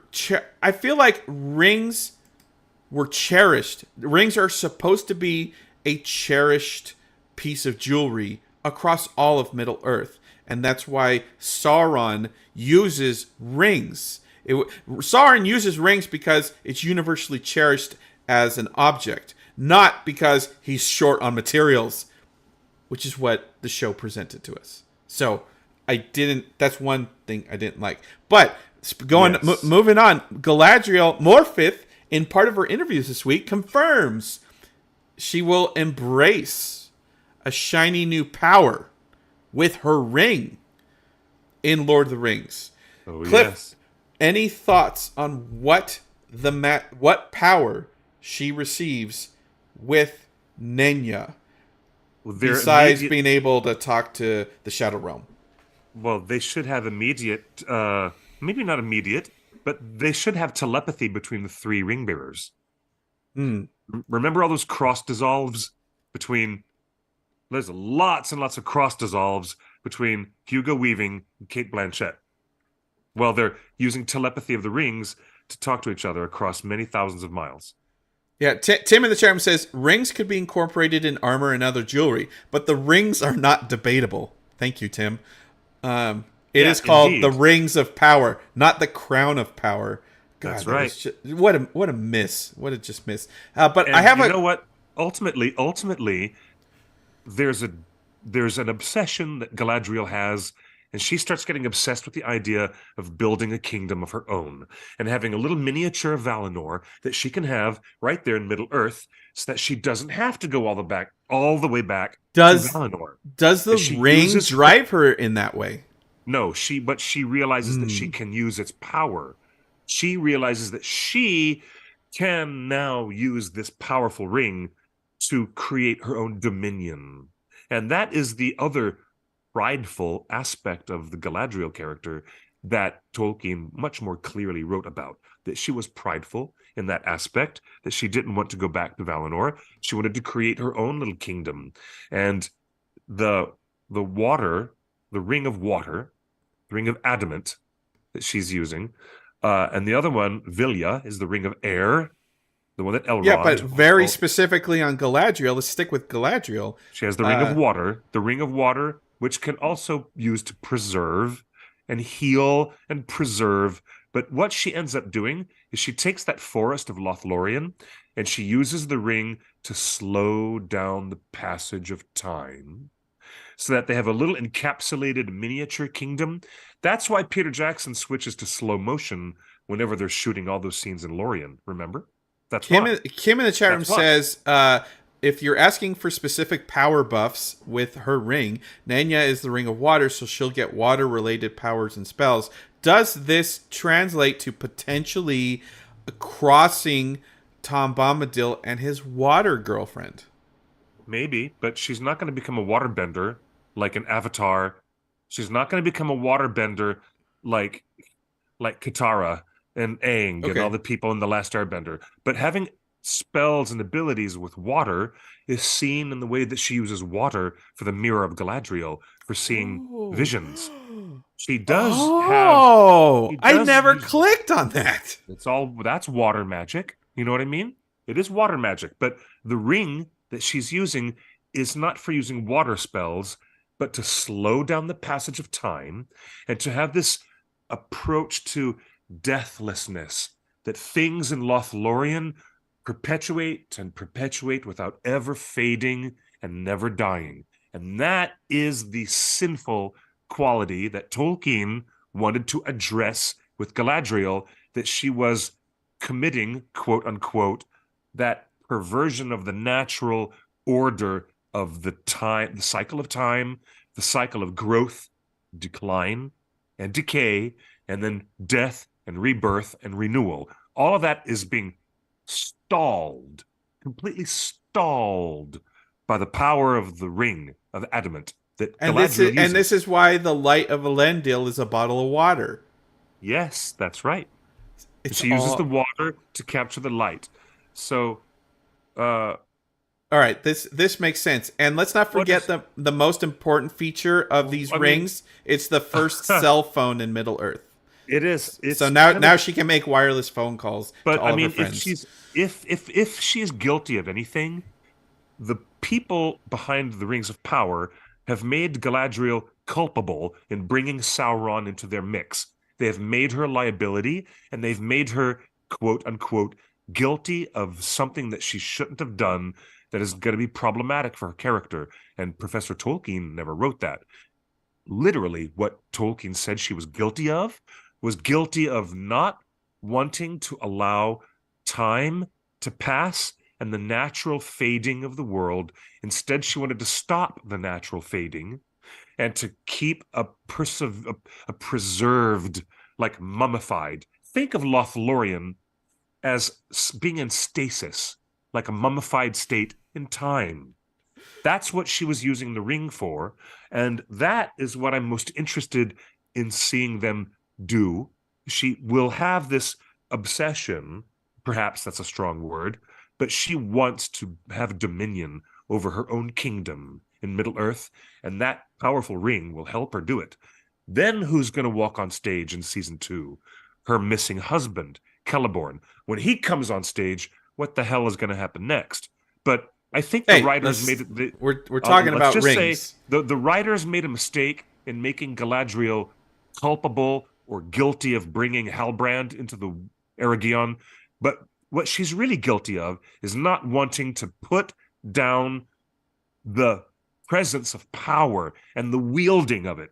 She does not want to stop the wielding of her own power to have dominion over a kingdom in Middle Earth. And that's what Tolkien says she's most guilty of.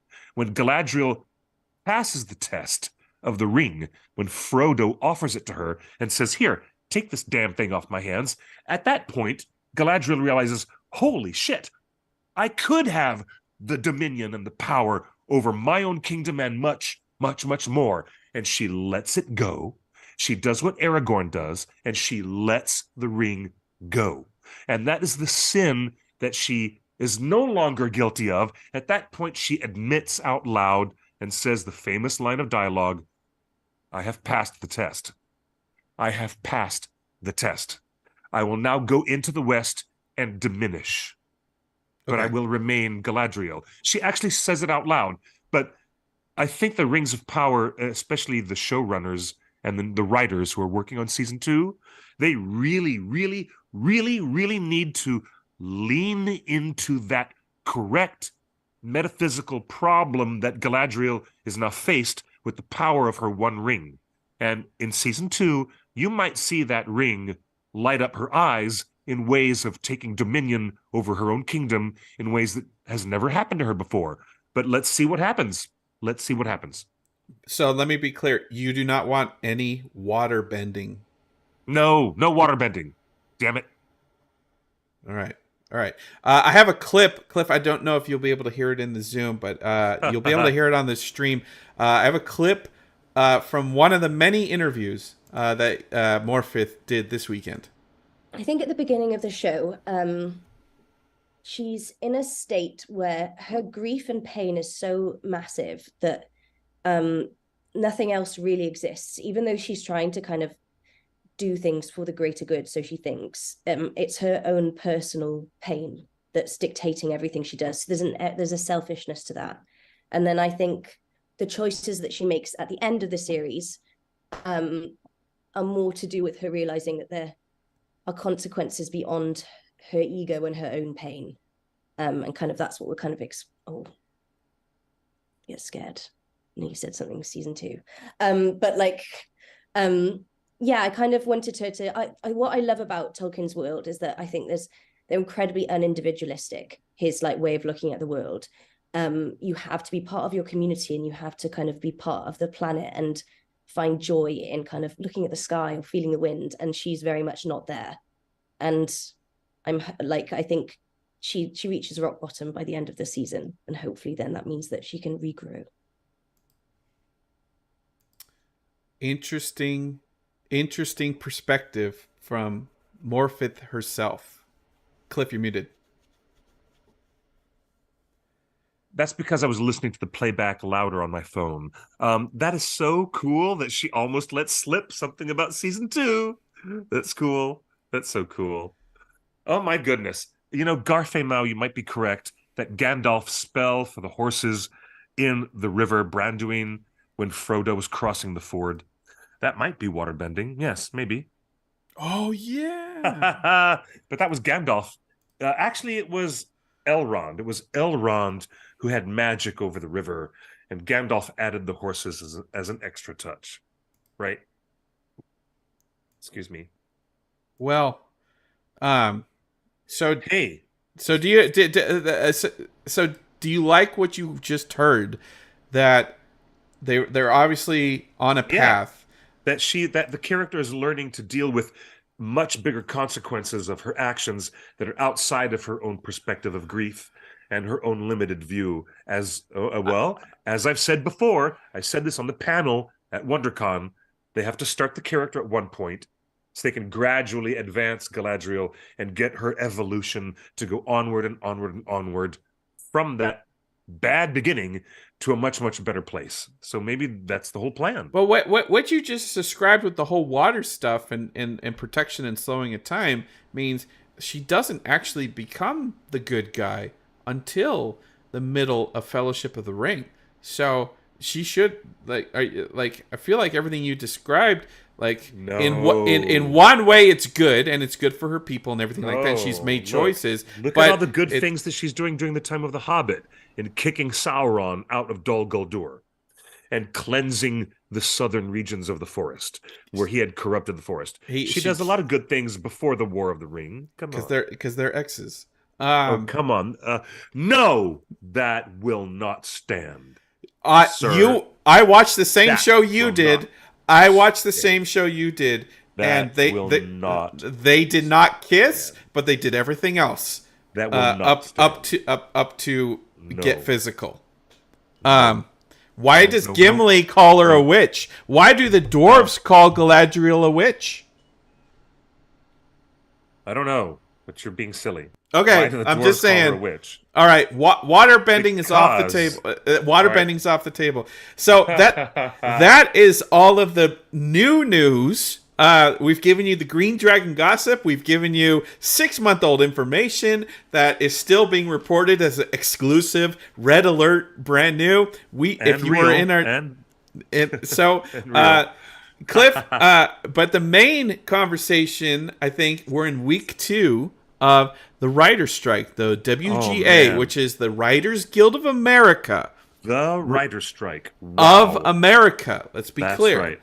Okay. Well, this is the union here in North America that governs all the writers of television and film and artistic media that's made by the studios and the production houses and all your favorite TV shows and movies. They all start somewhere with a blank piece of paper and a pen, and somebody writes down words like, "In a hole in the ground, there lived a hobbit." And it all starts with the writer. Let's not underestimate that the position of the OneRing.net, editorially speaking, our position at the OneRing.net should be clear up front, that we side on the side with the writers who are because it all started with a writer. We respect the writing, the writer, and the writing. The writer. More than anything. More than anybody or anything, period. Anything. The most important thing with every adaptation with Middle Earth is the writing and the respect for the original writer. Period. And one of the endearing and enduring things about Peter Jackson's movies is that in the documentaries, the writers of the movie, Philippa, Fran, and Peter, go out of their way over dozens and dozens of hours explaining every change that they made and how that ties back to Tolkien's writing and how they plucked Treebeard's dialogue from over here and gave it to Galadriel at the front of the movies because it still comes from the writer. So we're obsessed with the writing. So let me get through some of the big news hits, Cliff. Also the big Lord of the Rings role-playing game hit the stores today for public sale. That's right. Thank you for mentioning that, Otaku Senpai. Posted on May the 4th, posted on Thursday, was this image of Strike. Look, they edited out the Empire and back, so they just put Strike. That's really clever. It's clever, and it's totally in support of Strike. And this was posted on Star Wars Day, May the 4th. And you know who posted it, Cliff? Who? J.J. Abrams himself. That's right. J.J. Abrams, the director and writer of 2 Star Wars movies, and the guy that taught McPain, the showrunners of Lord of the Rings, everything they know about storytelling and filmmaking. They learned from J.J. Abrams because that's the only place that they've worked in Hollywood. Yes. So indeed. J.J. Abrams officially supports the strike. Guess who was on the picket line yesterday, Cliff? None other than Jonathan Nolan and his brother Christopher. You might recognize That's Christopher right. Nolan from Yes. such movies as Oppenheimer, The Prestige, 3 Batman films, Oh, yep. the greatest superhero movie of all time, The Dark Knight. Yes, indeed. What else has Christopher Nolan and Jonathan Nolan made? Jonathan Nolan wrote and created Westworld, one of the greatest TV shows of all time. Yes, I love that And- show.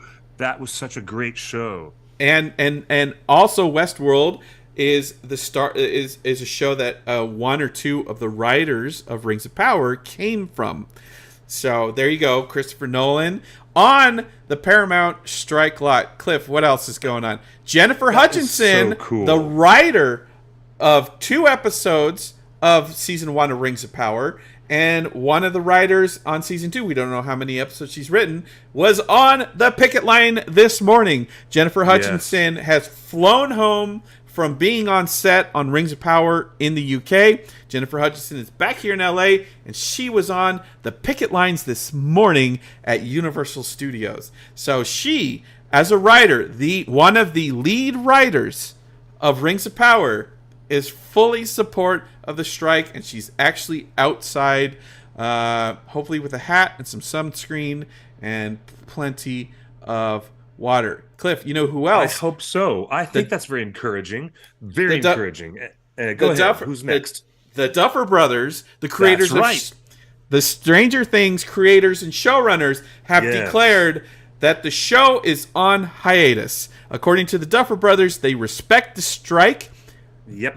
The Duffer Brothers are probably the closest comparison we have to J.D. Payne and Patrick McKay, because they are a pair of buddies or brothers. They are a pair of guys that are writers first and part of the Writers Guild. They are WGA members, but they are also double duty as showrunners of the show. So the best comparison is the Duffer Brothers declare that production is off, even though they've written all the scripts and they can show run.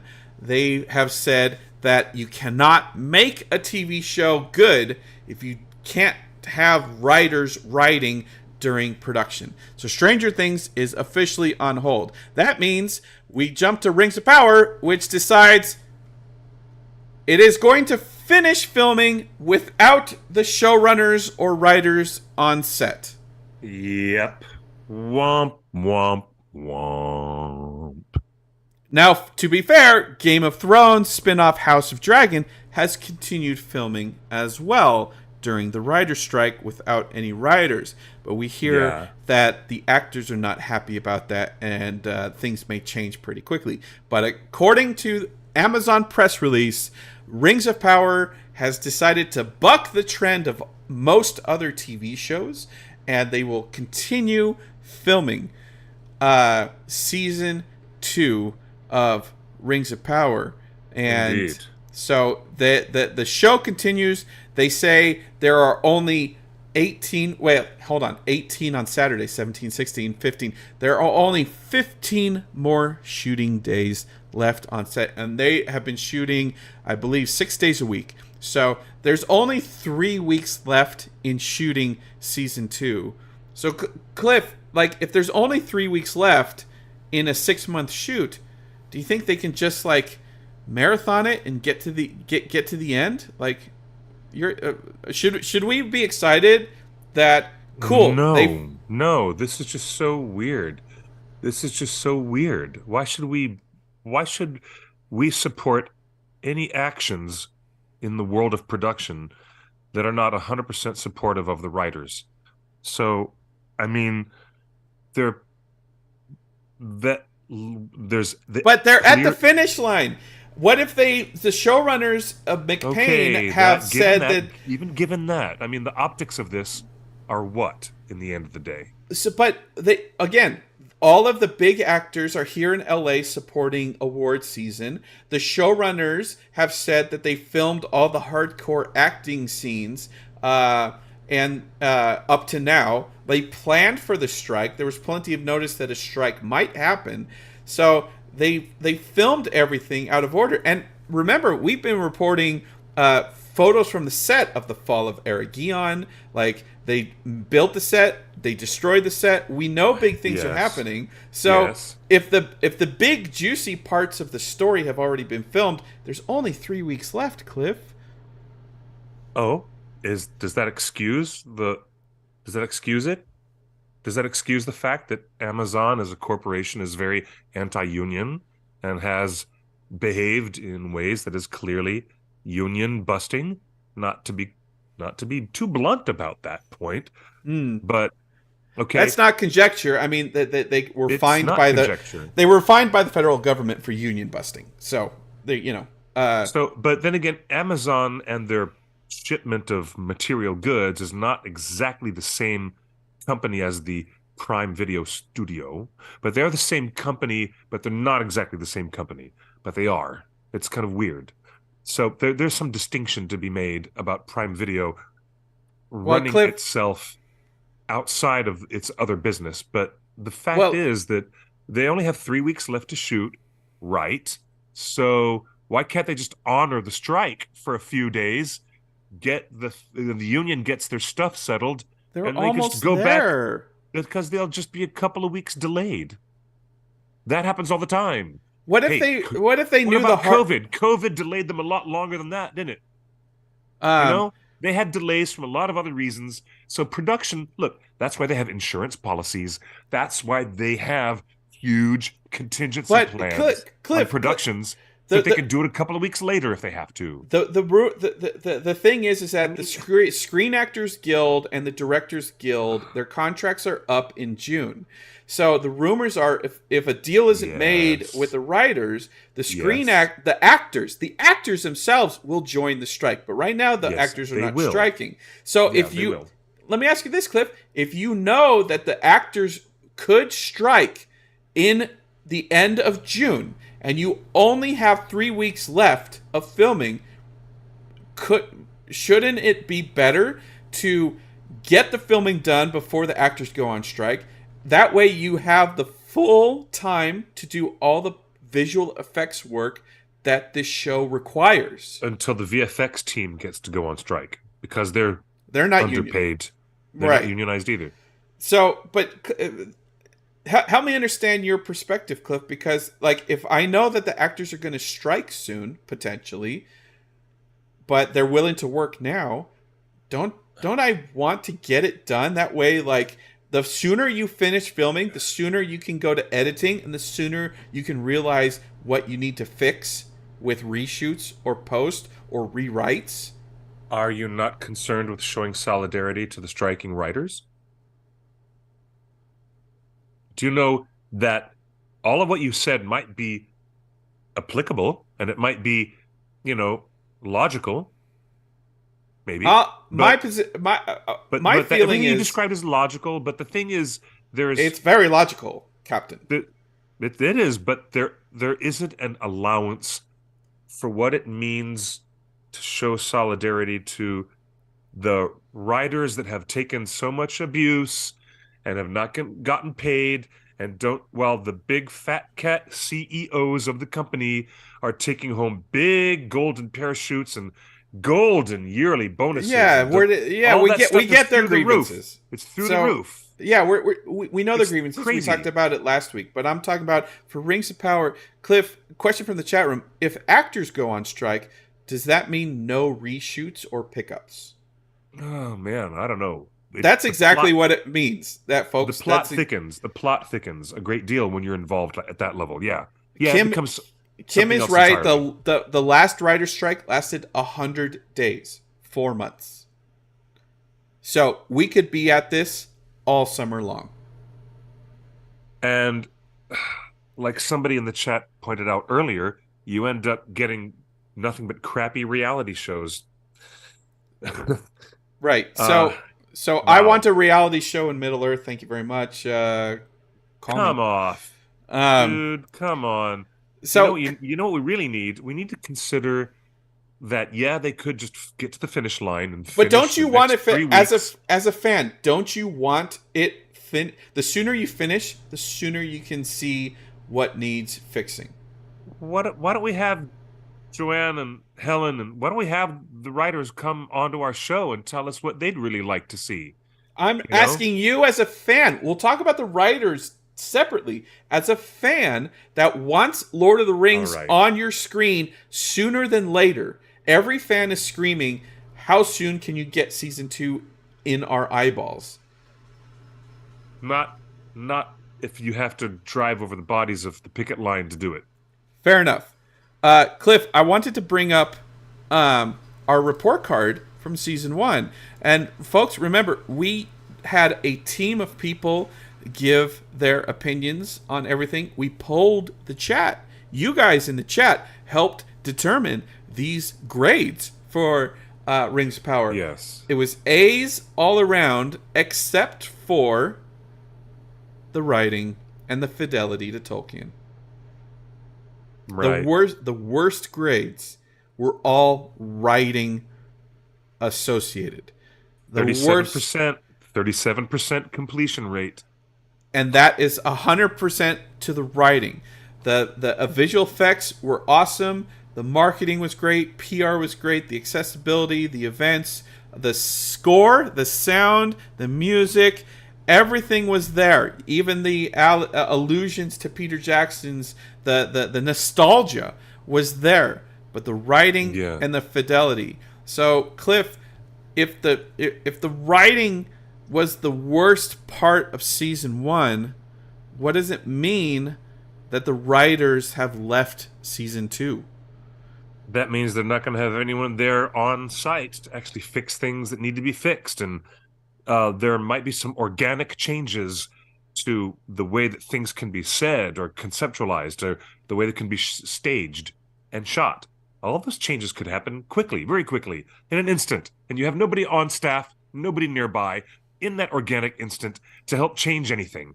Right when you're setting your cameras and your lights up, and suddenly you can find a much, much easier and better way to do it, or the sun has moved too far behind the mountains and you can't shoot it the same way, might as well economize your day and get a different shot and a different angle. And so somebody has to write something to change. What if suddenly they realize, oh, we neglected to address this? It happened in the previous draft. We better address it now. Okay, so they have to rewrite it that moment while they're filming. But you don't have the writers there to do it. So guess what? What you if an put actor yourself in deeper poo-poo? But what if an actor isn't working out and you have to recast the role of Celebrimbor and you don't have any writers on set to write new dialogue for a new vision of a character? I know. I have a tweet from Sarah Sarah Gamble is a very accomplished writer. You should give her a follow, Sarah the Gamble. She says the writer on set is often the only person who knows the minute details of what's going to happen 6 episodes from now. So they're able to see the performance of what's being spoken on set through that lens and advise the director, who can work with an actor to make choices that best supports the character's arc. The writer is the one that has the whole show in her head. She's the one that knows where the characters are in every episode. And Cliff, we have been reporting that Rings of Power has been shooting out of order.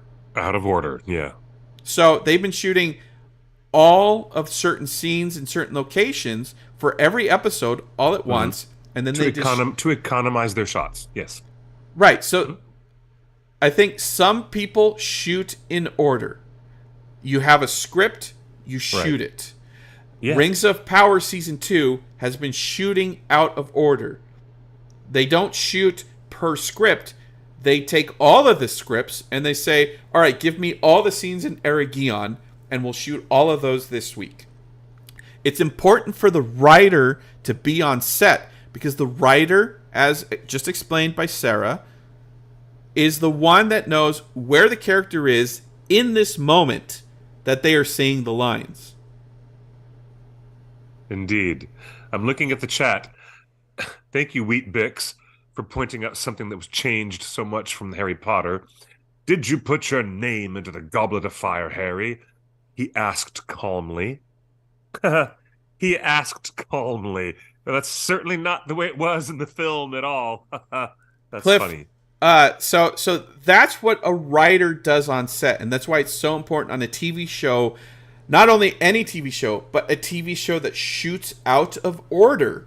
Yes. That you have the writers on set who wrote everything and know that when you're shooting scene to scene, you can tell. They have the presence of mind and they have the absolute focus to keep threads of material properly together, and they would know what an actor would say or how they'd react to make that character true to other presentation of the character in other parts of the story. It's all the interrelatedness is all in that one or two sets of craniums. And if they don't have those craniums on set, then what can they do? That makes the production actually suffer. Well, Cliff, we have exclusive news. Well, we found this. Kelly Rice, who is in the chat room, KM Rice, found this, Cliff. Here we go.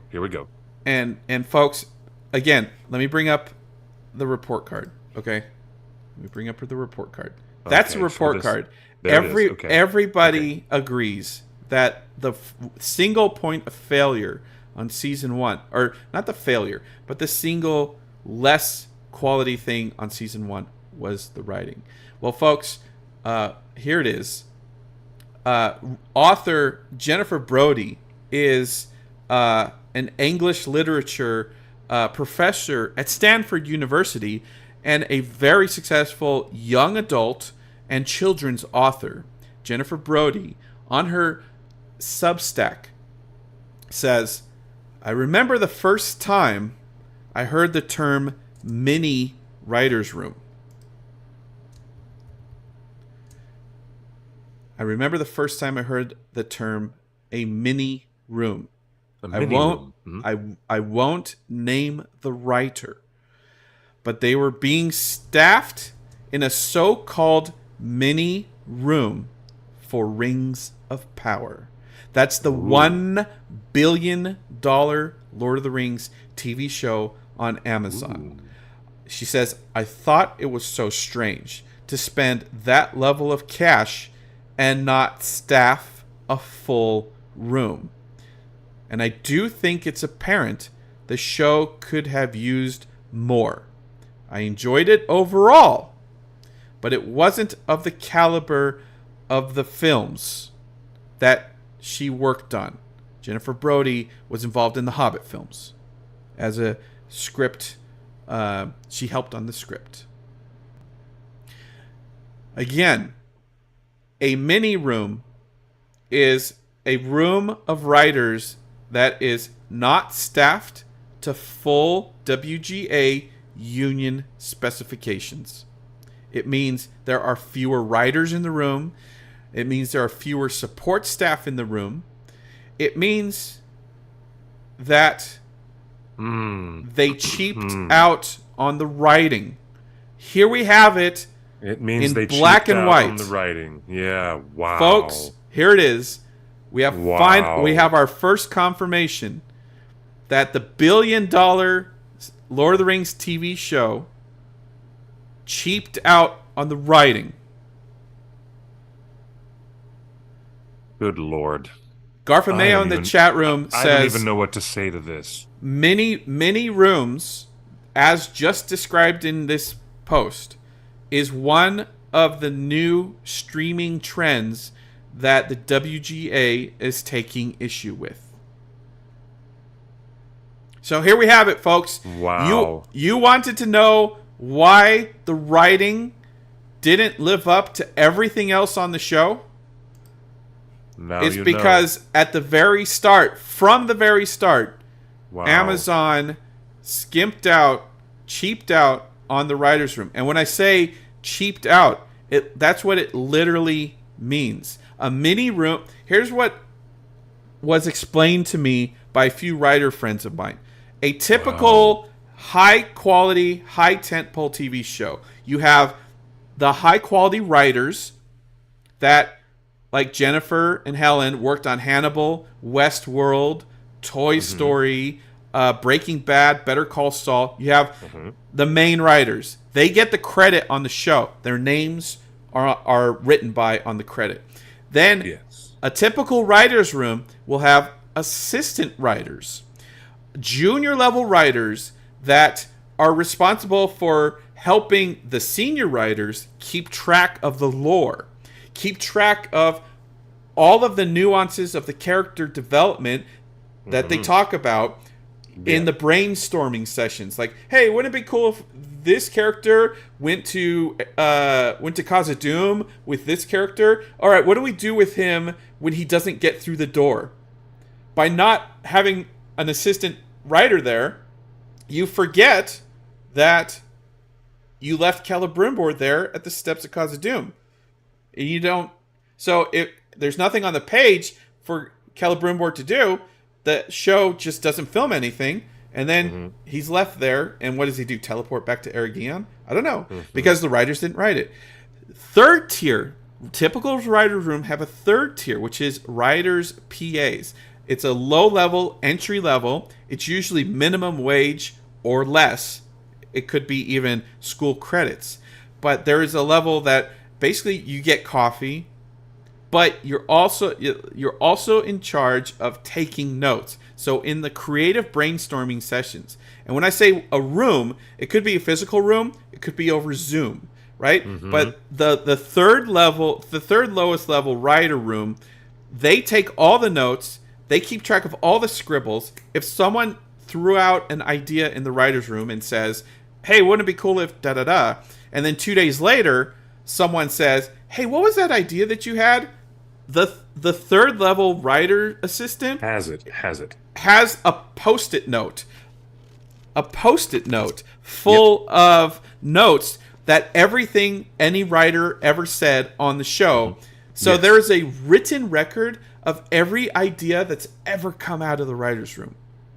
So that's why, and those little junior people end up becoming Brian Cogman. Brian Cogman was the lore master for Game of Thrones. He was also hired as a consultant on Rings of Power. Brian Cogman said he started at the lowest level, getting paid nothing on the first season of Game of Thrones. But he was in charge of writing all the lore for every character.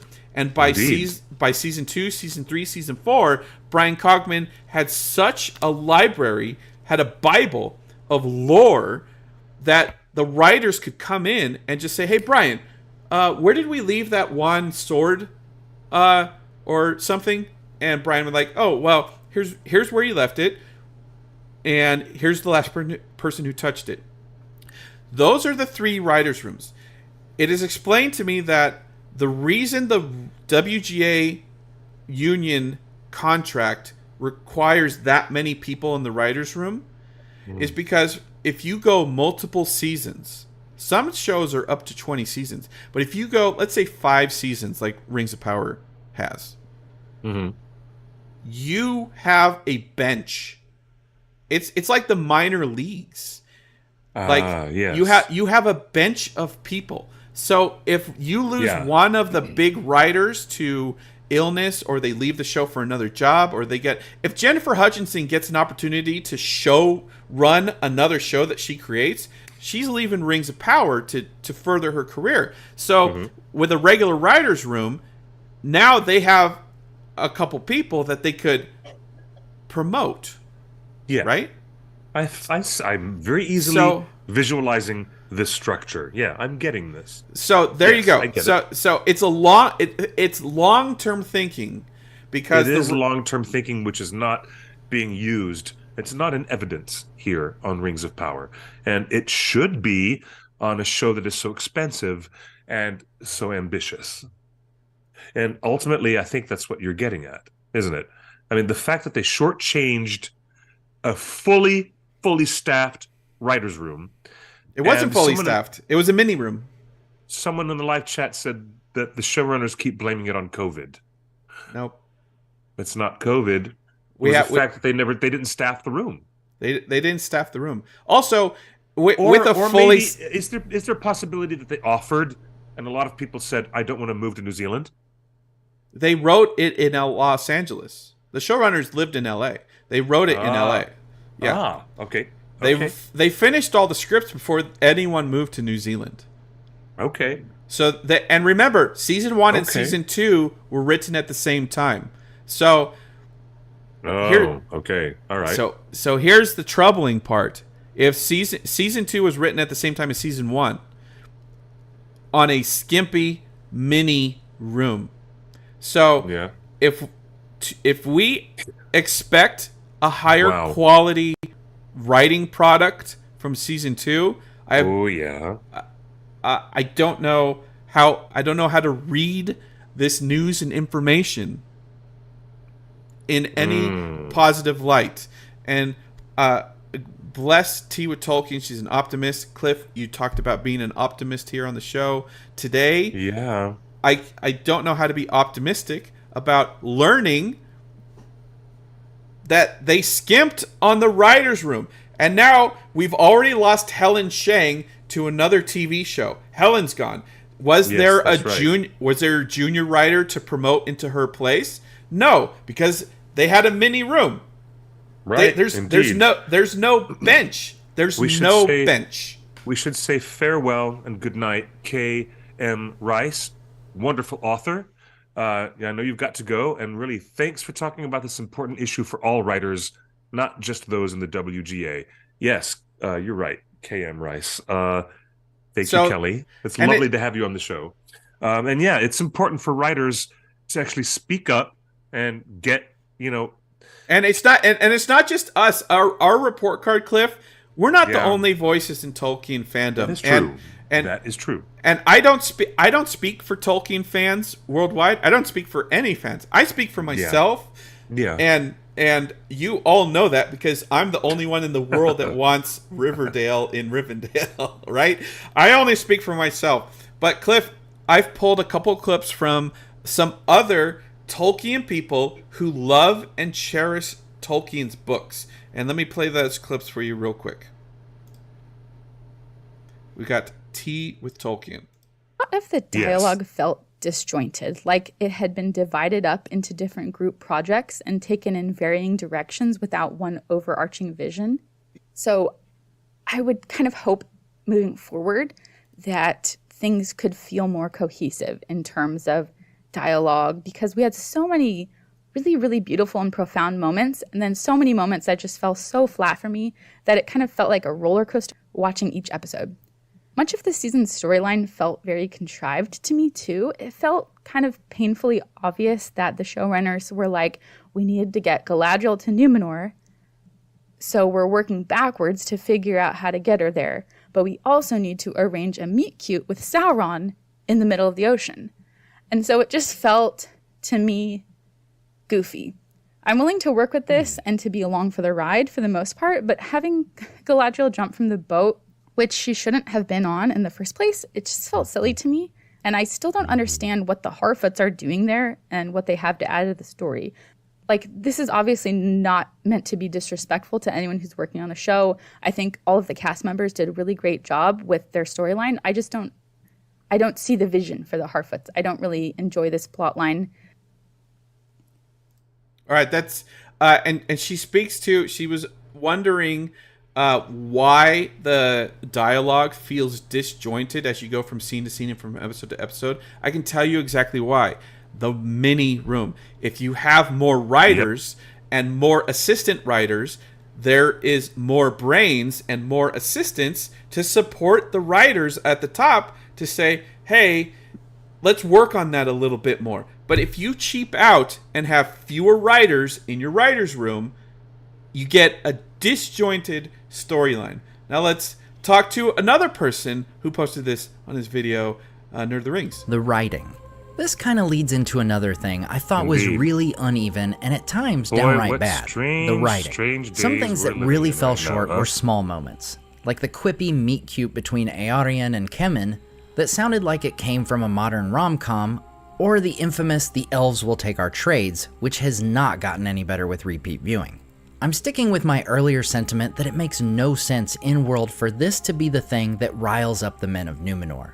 While I totally appreciate that the Númenórean prejudice would be a fear-based one, having it be a fear of the elves lording over men, as they did in the First Age, makes infinitely more sense within the world. Numenor, after all, is the first land the Edain had that was truly their own, their First Age realms having all been under the larger rule of an elven lord. At best, the elves taking their trades comes off as lazy writing. At worst, it was them using modern political rhetoric for inspiration, neither of which are things I care to see in a Middle-earth adaptation.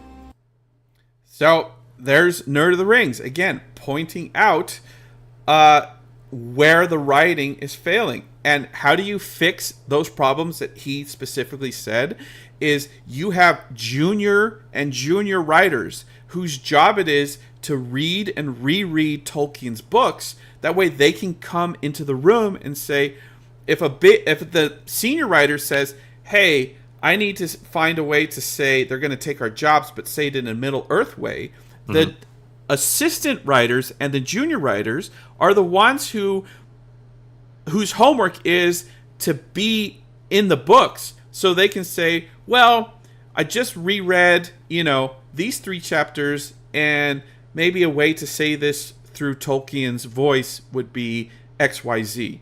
But by not having a support staff whose job it is to read more instead of write more, they read more. Indeed. You don't have the brain trust to support the senior writers, and you end up with dialogue that sounds modern and muddy and hopefully not like Donald Trump Jr. Yeah. I hear you on that. I totally hear you on that. And that is exactly how you end up with dialogue that sounds like that. Yes, sir. That is correct. And by the way, these criticisms do not mean we hate the show. Tewa Tolkien loves the show more than anyone in the world I know. But those are pointed criticisms that she had. Matt, Nerd of the Rings, he is one of the best lore masters in the world. He's got 1 million subscribers on YouTube, and he loves Tolkien, and he likes the show. He had a lot of fun in the show, and most of his video review are so many ways why the show is good. But it's not just fanboys, Cliff. I wanted to point this out. It's not just like fanboys and fangirls that are obsessed with Tolkien's writing. If we just do a search for Rings of Power review, The Guardian says, now it's over, let's come out and say it. Rings of Power is not very good. The BBC says, Rings of Power review, a visually staggering, flawed epic. The Guardian says, now we're Tolkien after 6 glacial hours. The Rings of Power is finally on its way. Forbes says, the Rings of Power is making a mockery of Tolkien's legacy. Opinion in the New York Times, The Rings of Power on Amazon can't do J.R.R. Tolkien justice. And Christianity Today says we need a moral primer on Amazon's Ring of Power. Basically, I wanted to show all that to show that it's not just us nerds. Everybody in the world that is a consumer audience has said this show's writing did not live up to any television standard that we expect from a $1 billion tentpole TV series. Right. So I don't want anyone listening to the show to discount Tea with Tolkien or Nerd of the Rings or my review or your review or anybody's review, because indeed we're not here to hate. We're here to love Tolkien better. Exactly. And we're also here to observe what worked best and what didn't work at all and have a real honest conversation about why, so that we can anticipate better stuff, anticipate changes in the coming seasons, right? I hope. Right. One can hope.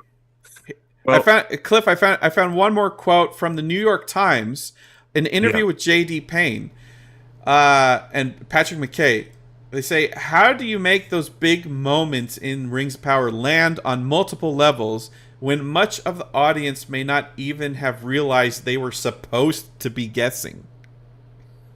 So even the New York Times was calling them out to their face, saying, you created a bunch of mystery boxes that fans don't even know they're supposed to be playing along with. Indeed, yeah. Literally. The New York Times says much of the audience may not even realize they were supposed to be guessing at these mysteries. And it said, and JD Payne says, it's a question we're still searching for the answer to. It's something we talked a lot through the process. So, again, Cliff, like, we support writers, we support Tolkien, we support everybody involved in the show. The actors, love you guys, love everything about the show. But it's tough. I don't know. It's tough to come up with an optimistic point of view when we have finally proof that Amazon skimped on the writing.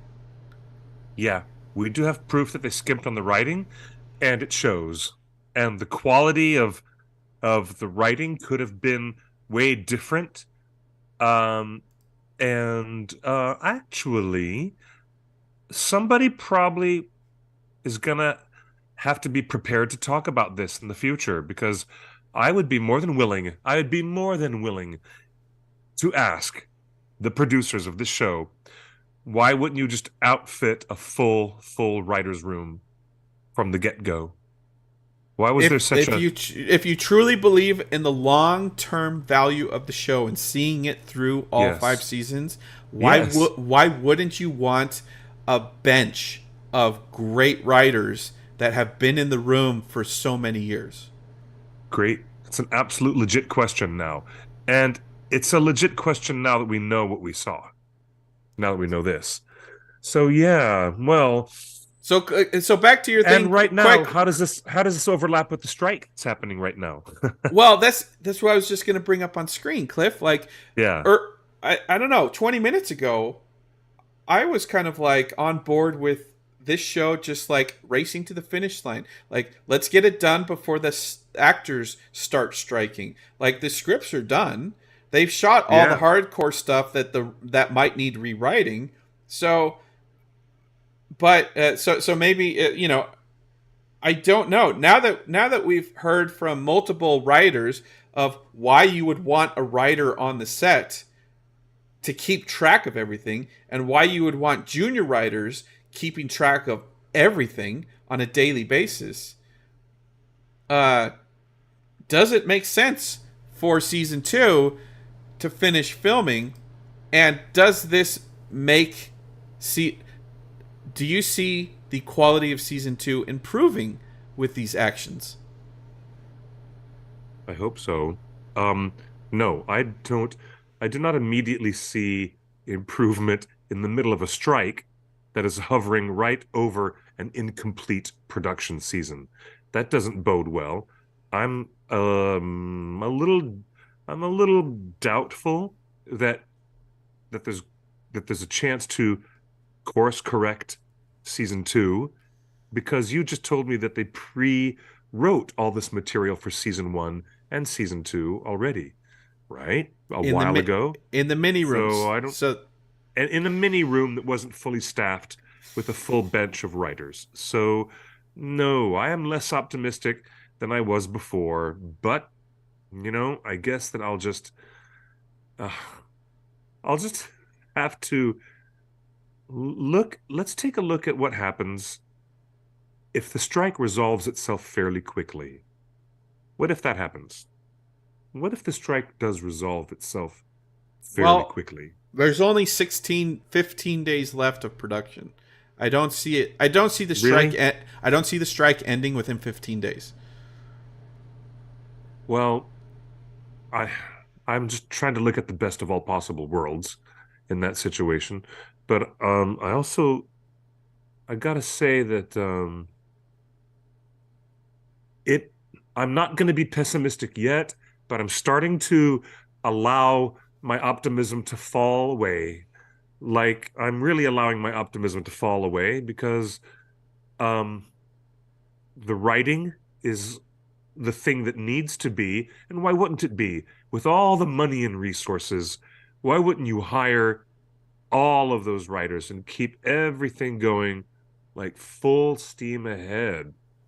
Cliff, do you remember the lore master when we finally learned from the for your consideration booklet? We found a name for the lore master, and it turns out he's just some UCLA post grad that has nothing to do with anything. Oh gosh, no, that's not cool. That is just so not cool. Do you know what? Do better, Rings of Power. Okay? The saving grace. Do better, Rings of Power. You can, because you can bloody afford to. You can afford to. Jeez. Skimped on the writer's room. I mean, really. Anyways. You know how many writers were on War of the Rohirrim? 5 so far. They put together a brain trust. And not only did they have 5 writers, they hired John Howe and Alan Lee to sketch things out as the writing was happening. So, I don't know, man. Like, if you're going to do a 5-season television show, like, don't you want a bench of like 15 people or more? Yes, you do. Like, don't you know, wouldn't you want to use that as part of your marketing so that you could trumpet proudly to the fandom? Look at how we've done this with organizing a phalanx of the best writers, and we're keeping them thoroughly engaged. Oh, well. Anyways, you know what? I think that it's time for us to look at the closing of the show. And if there's one little spark of hope, a little bit of optimism that is yet to come, it's that Gwahir the Windlord is going to be there. We've got Talking Eagles, Tom Bombadil, and we've got Talking Shelab. We've got little young Shelab. We don't know if they're talking or not. At least we've got some interesting stuff to look forward to, but it doesn't look entirely promising. If things change and we hear later on, because maybe they're just keeping their cards so close to their vest, maybe they'll tell us later on that they have a much bigger group of writers than we thought. Maybe. I would love to hear that later on. I would love that to be like an announcement later on. We hired all these people but after the strike is settled, I don't think we're going to hear anything about this. And I'm finding it a little bit, I have a dim view. Let's be honest. I have a rather dim view of Rings of Power continuing its production through the writer's strike that's happening right now, while Duffer Brothers and Stranger Things and other shows are not filming at all. Well, I mean, I don't know. Let's see what happens. This is the second time that the strength of the showrunners have failed. When corporate Amazon says, hey, let's move production to the UK, leave New Zealand, and all of the hard work and creative base of creative brain trust that you created in New Zealand, they threw it away and moved to New Zealand. And the showrunners did not have the strength or the willpower to convince them otherwise. And they threw it away and moved to UK, you mean? Yeah. Here we are. That's what you meant to say. Yes. Yes. Here we are a year later, 2 years later, and for a second time, when corporate Amazon says, we've got $1 billion into this show, we got to finish it. Finish the production. Finish it. And the showrunners walked off the set. The showrunners aren't even on set. They're gone. They're not even there to oversee anything. So the strength of the showrunners have failed, and this is what we warned about 4 years ago when we said, why did Amazon hire a couple nobodies instead of an established creative name? And one of the things we said was, it's because they can be controlled. If these showrunners don't know the power that they have as showrunners, then they don't know. And we've seen it twice now, by moving production to New Zealand and by production continuing without any writers or showrunners. Yeah. Tough situation. It makes you wonder the Oh gosh, it just makes you wonder. Okay. The Crawling Chaos says, what did they spend all that money on? Not the writing. All on visuals, all on camera, production design, world, physical building of props and things. That's where they spent all that money. Orc prosthetics, licensing a Balrog from Warner Brothers. I heard he has a very expensive day rate. Like, the Balrog doesn't get a lot of work, so funny. They had him on set 3 days, and he was more expensive than Marlon Brando. More expensive than Salvador Dali would have been on the set of Dune if Jodorowsky had done it. Deep cuts. Well, all right, guys, that was quite a show. And for people, we missed the Star Wars holiday. For all the Star Wars fans out there, we hope you had a good May 4th. That happened in between now and the last show we had. And so everybody enjoying your Star Wars fandom. And if you haven't, check out the new animated shorts, the really, really cool animated shorts of Star Wars Visions that is now on Disney Plus. Highly cool stuff. I wish Amazon would do that for Lord of the Rings. Animated TV shorts. Amazon can do that, and Warner Brothers can't. Amazon, go hire a bunch of animators to make cool stuff. Yep. That's an excellent idea. What a great way to leave the show. I love that idea. Best idea I've heard in ages. And now we are near the end of another Torn Tuesday. Quite interesting and lengthy marathon broadcast of just over... There's a lot to talk about. Just over 2.25 hours. Thank you, guys. We've almost run the length of an entire Harry Potter film because they usually run about 2 hours and 20 minutes. So thanks, folks, for being with us. All of you wonderful chatters there in the YouTube chat and Facebook, Twitter, Twitch, Instagram, and all the other platforms joining us on this live program. It has been rather edifying. I've learned a lot, haven't you? Oof. Yes, indeed. Yes. You changed my mind. I was excited about the show just finishing, but now I'm like, ugh. I know. We'll see what happens. Let's see. Oh my gosh. Okay. Until next week, ladies and gentlemen. And I want to say thanks to all the people. There was wonderful folks who came to visit us in the chat today. And I neglected to give a shout out to the Wonder of Tolkien. They were here as well. Yeah, Wonder of Tolkien was here for quite a little while. It was great to have them here for a minute. And Zephyr and Monica, Crawling Chaos, Wheat Bix, and Garf, and of course Otaku Senpai, Pete. Hello, Pete Bog, and Durin, and oh my gosh, so many XOXO 2000. Lots of wonderful people. And thank you to the two Daniels who both showed up early in our show. That was fun. Here's the shining line of hope that we have.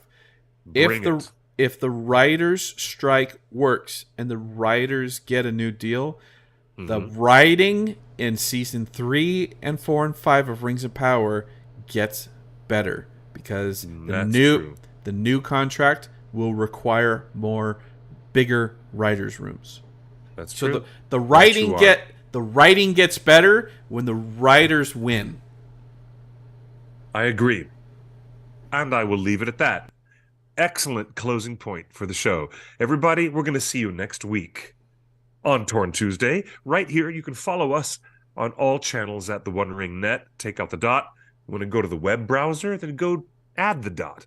theonering.net. Add it in when you're using your web browser. You can follow me, Clifford Broadway, at QuickBeam2000 on Instagram and Twitter. Not that I'm using Twitter much anymore.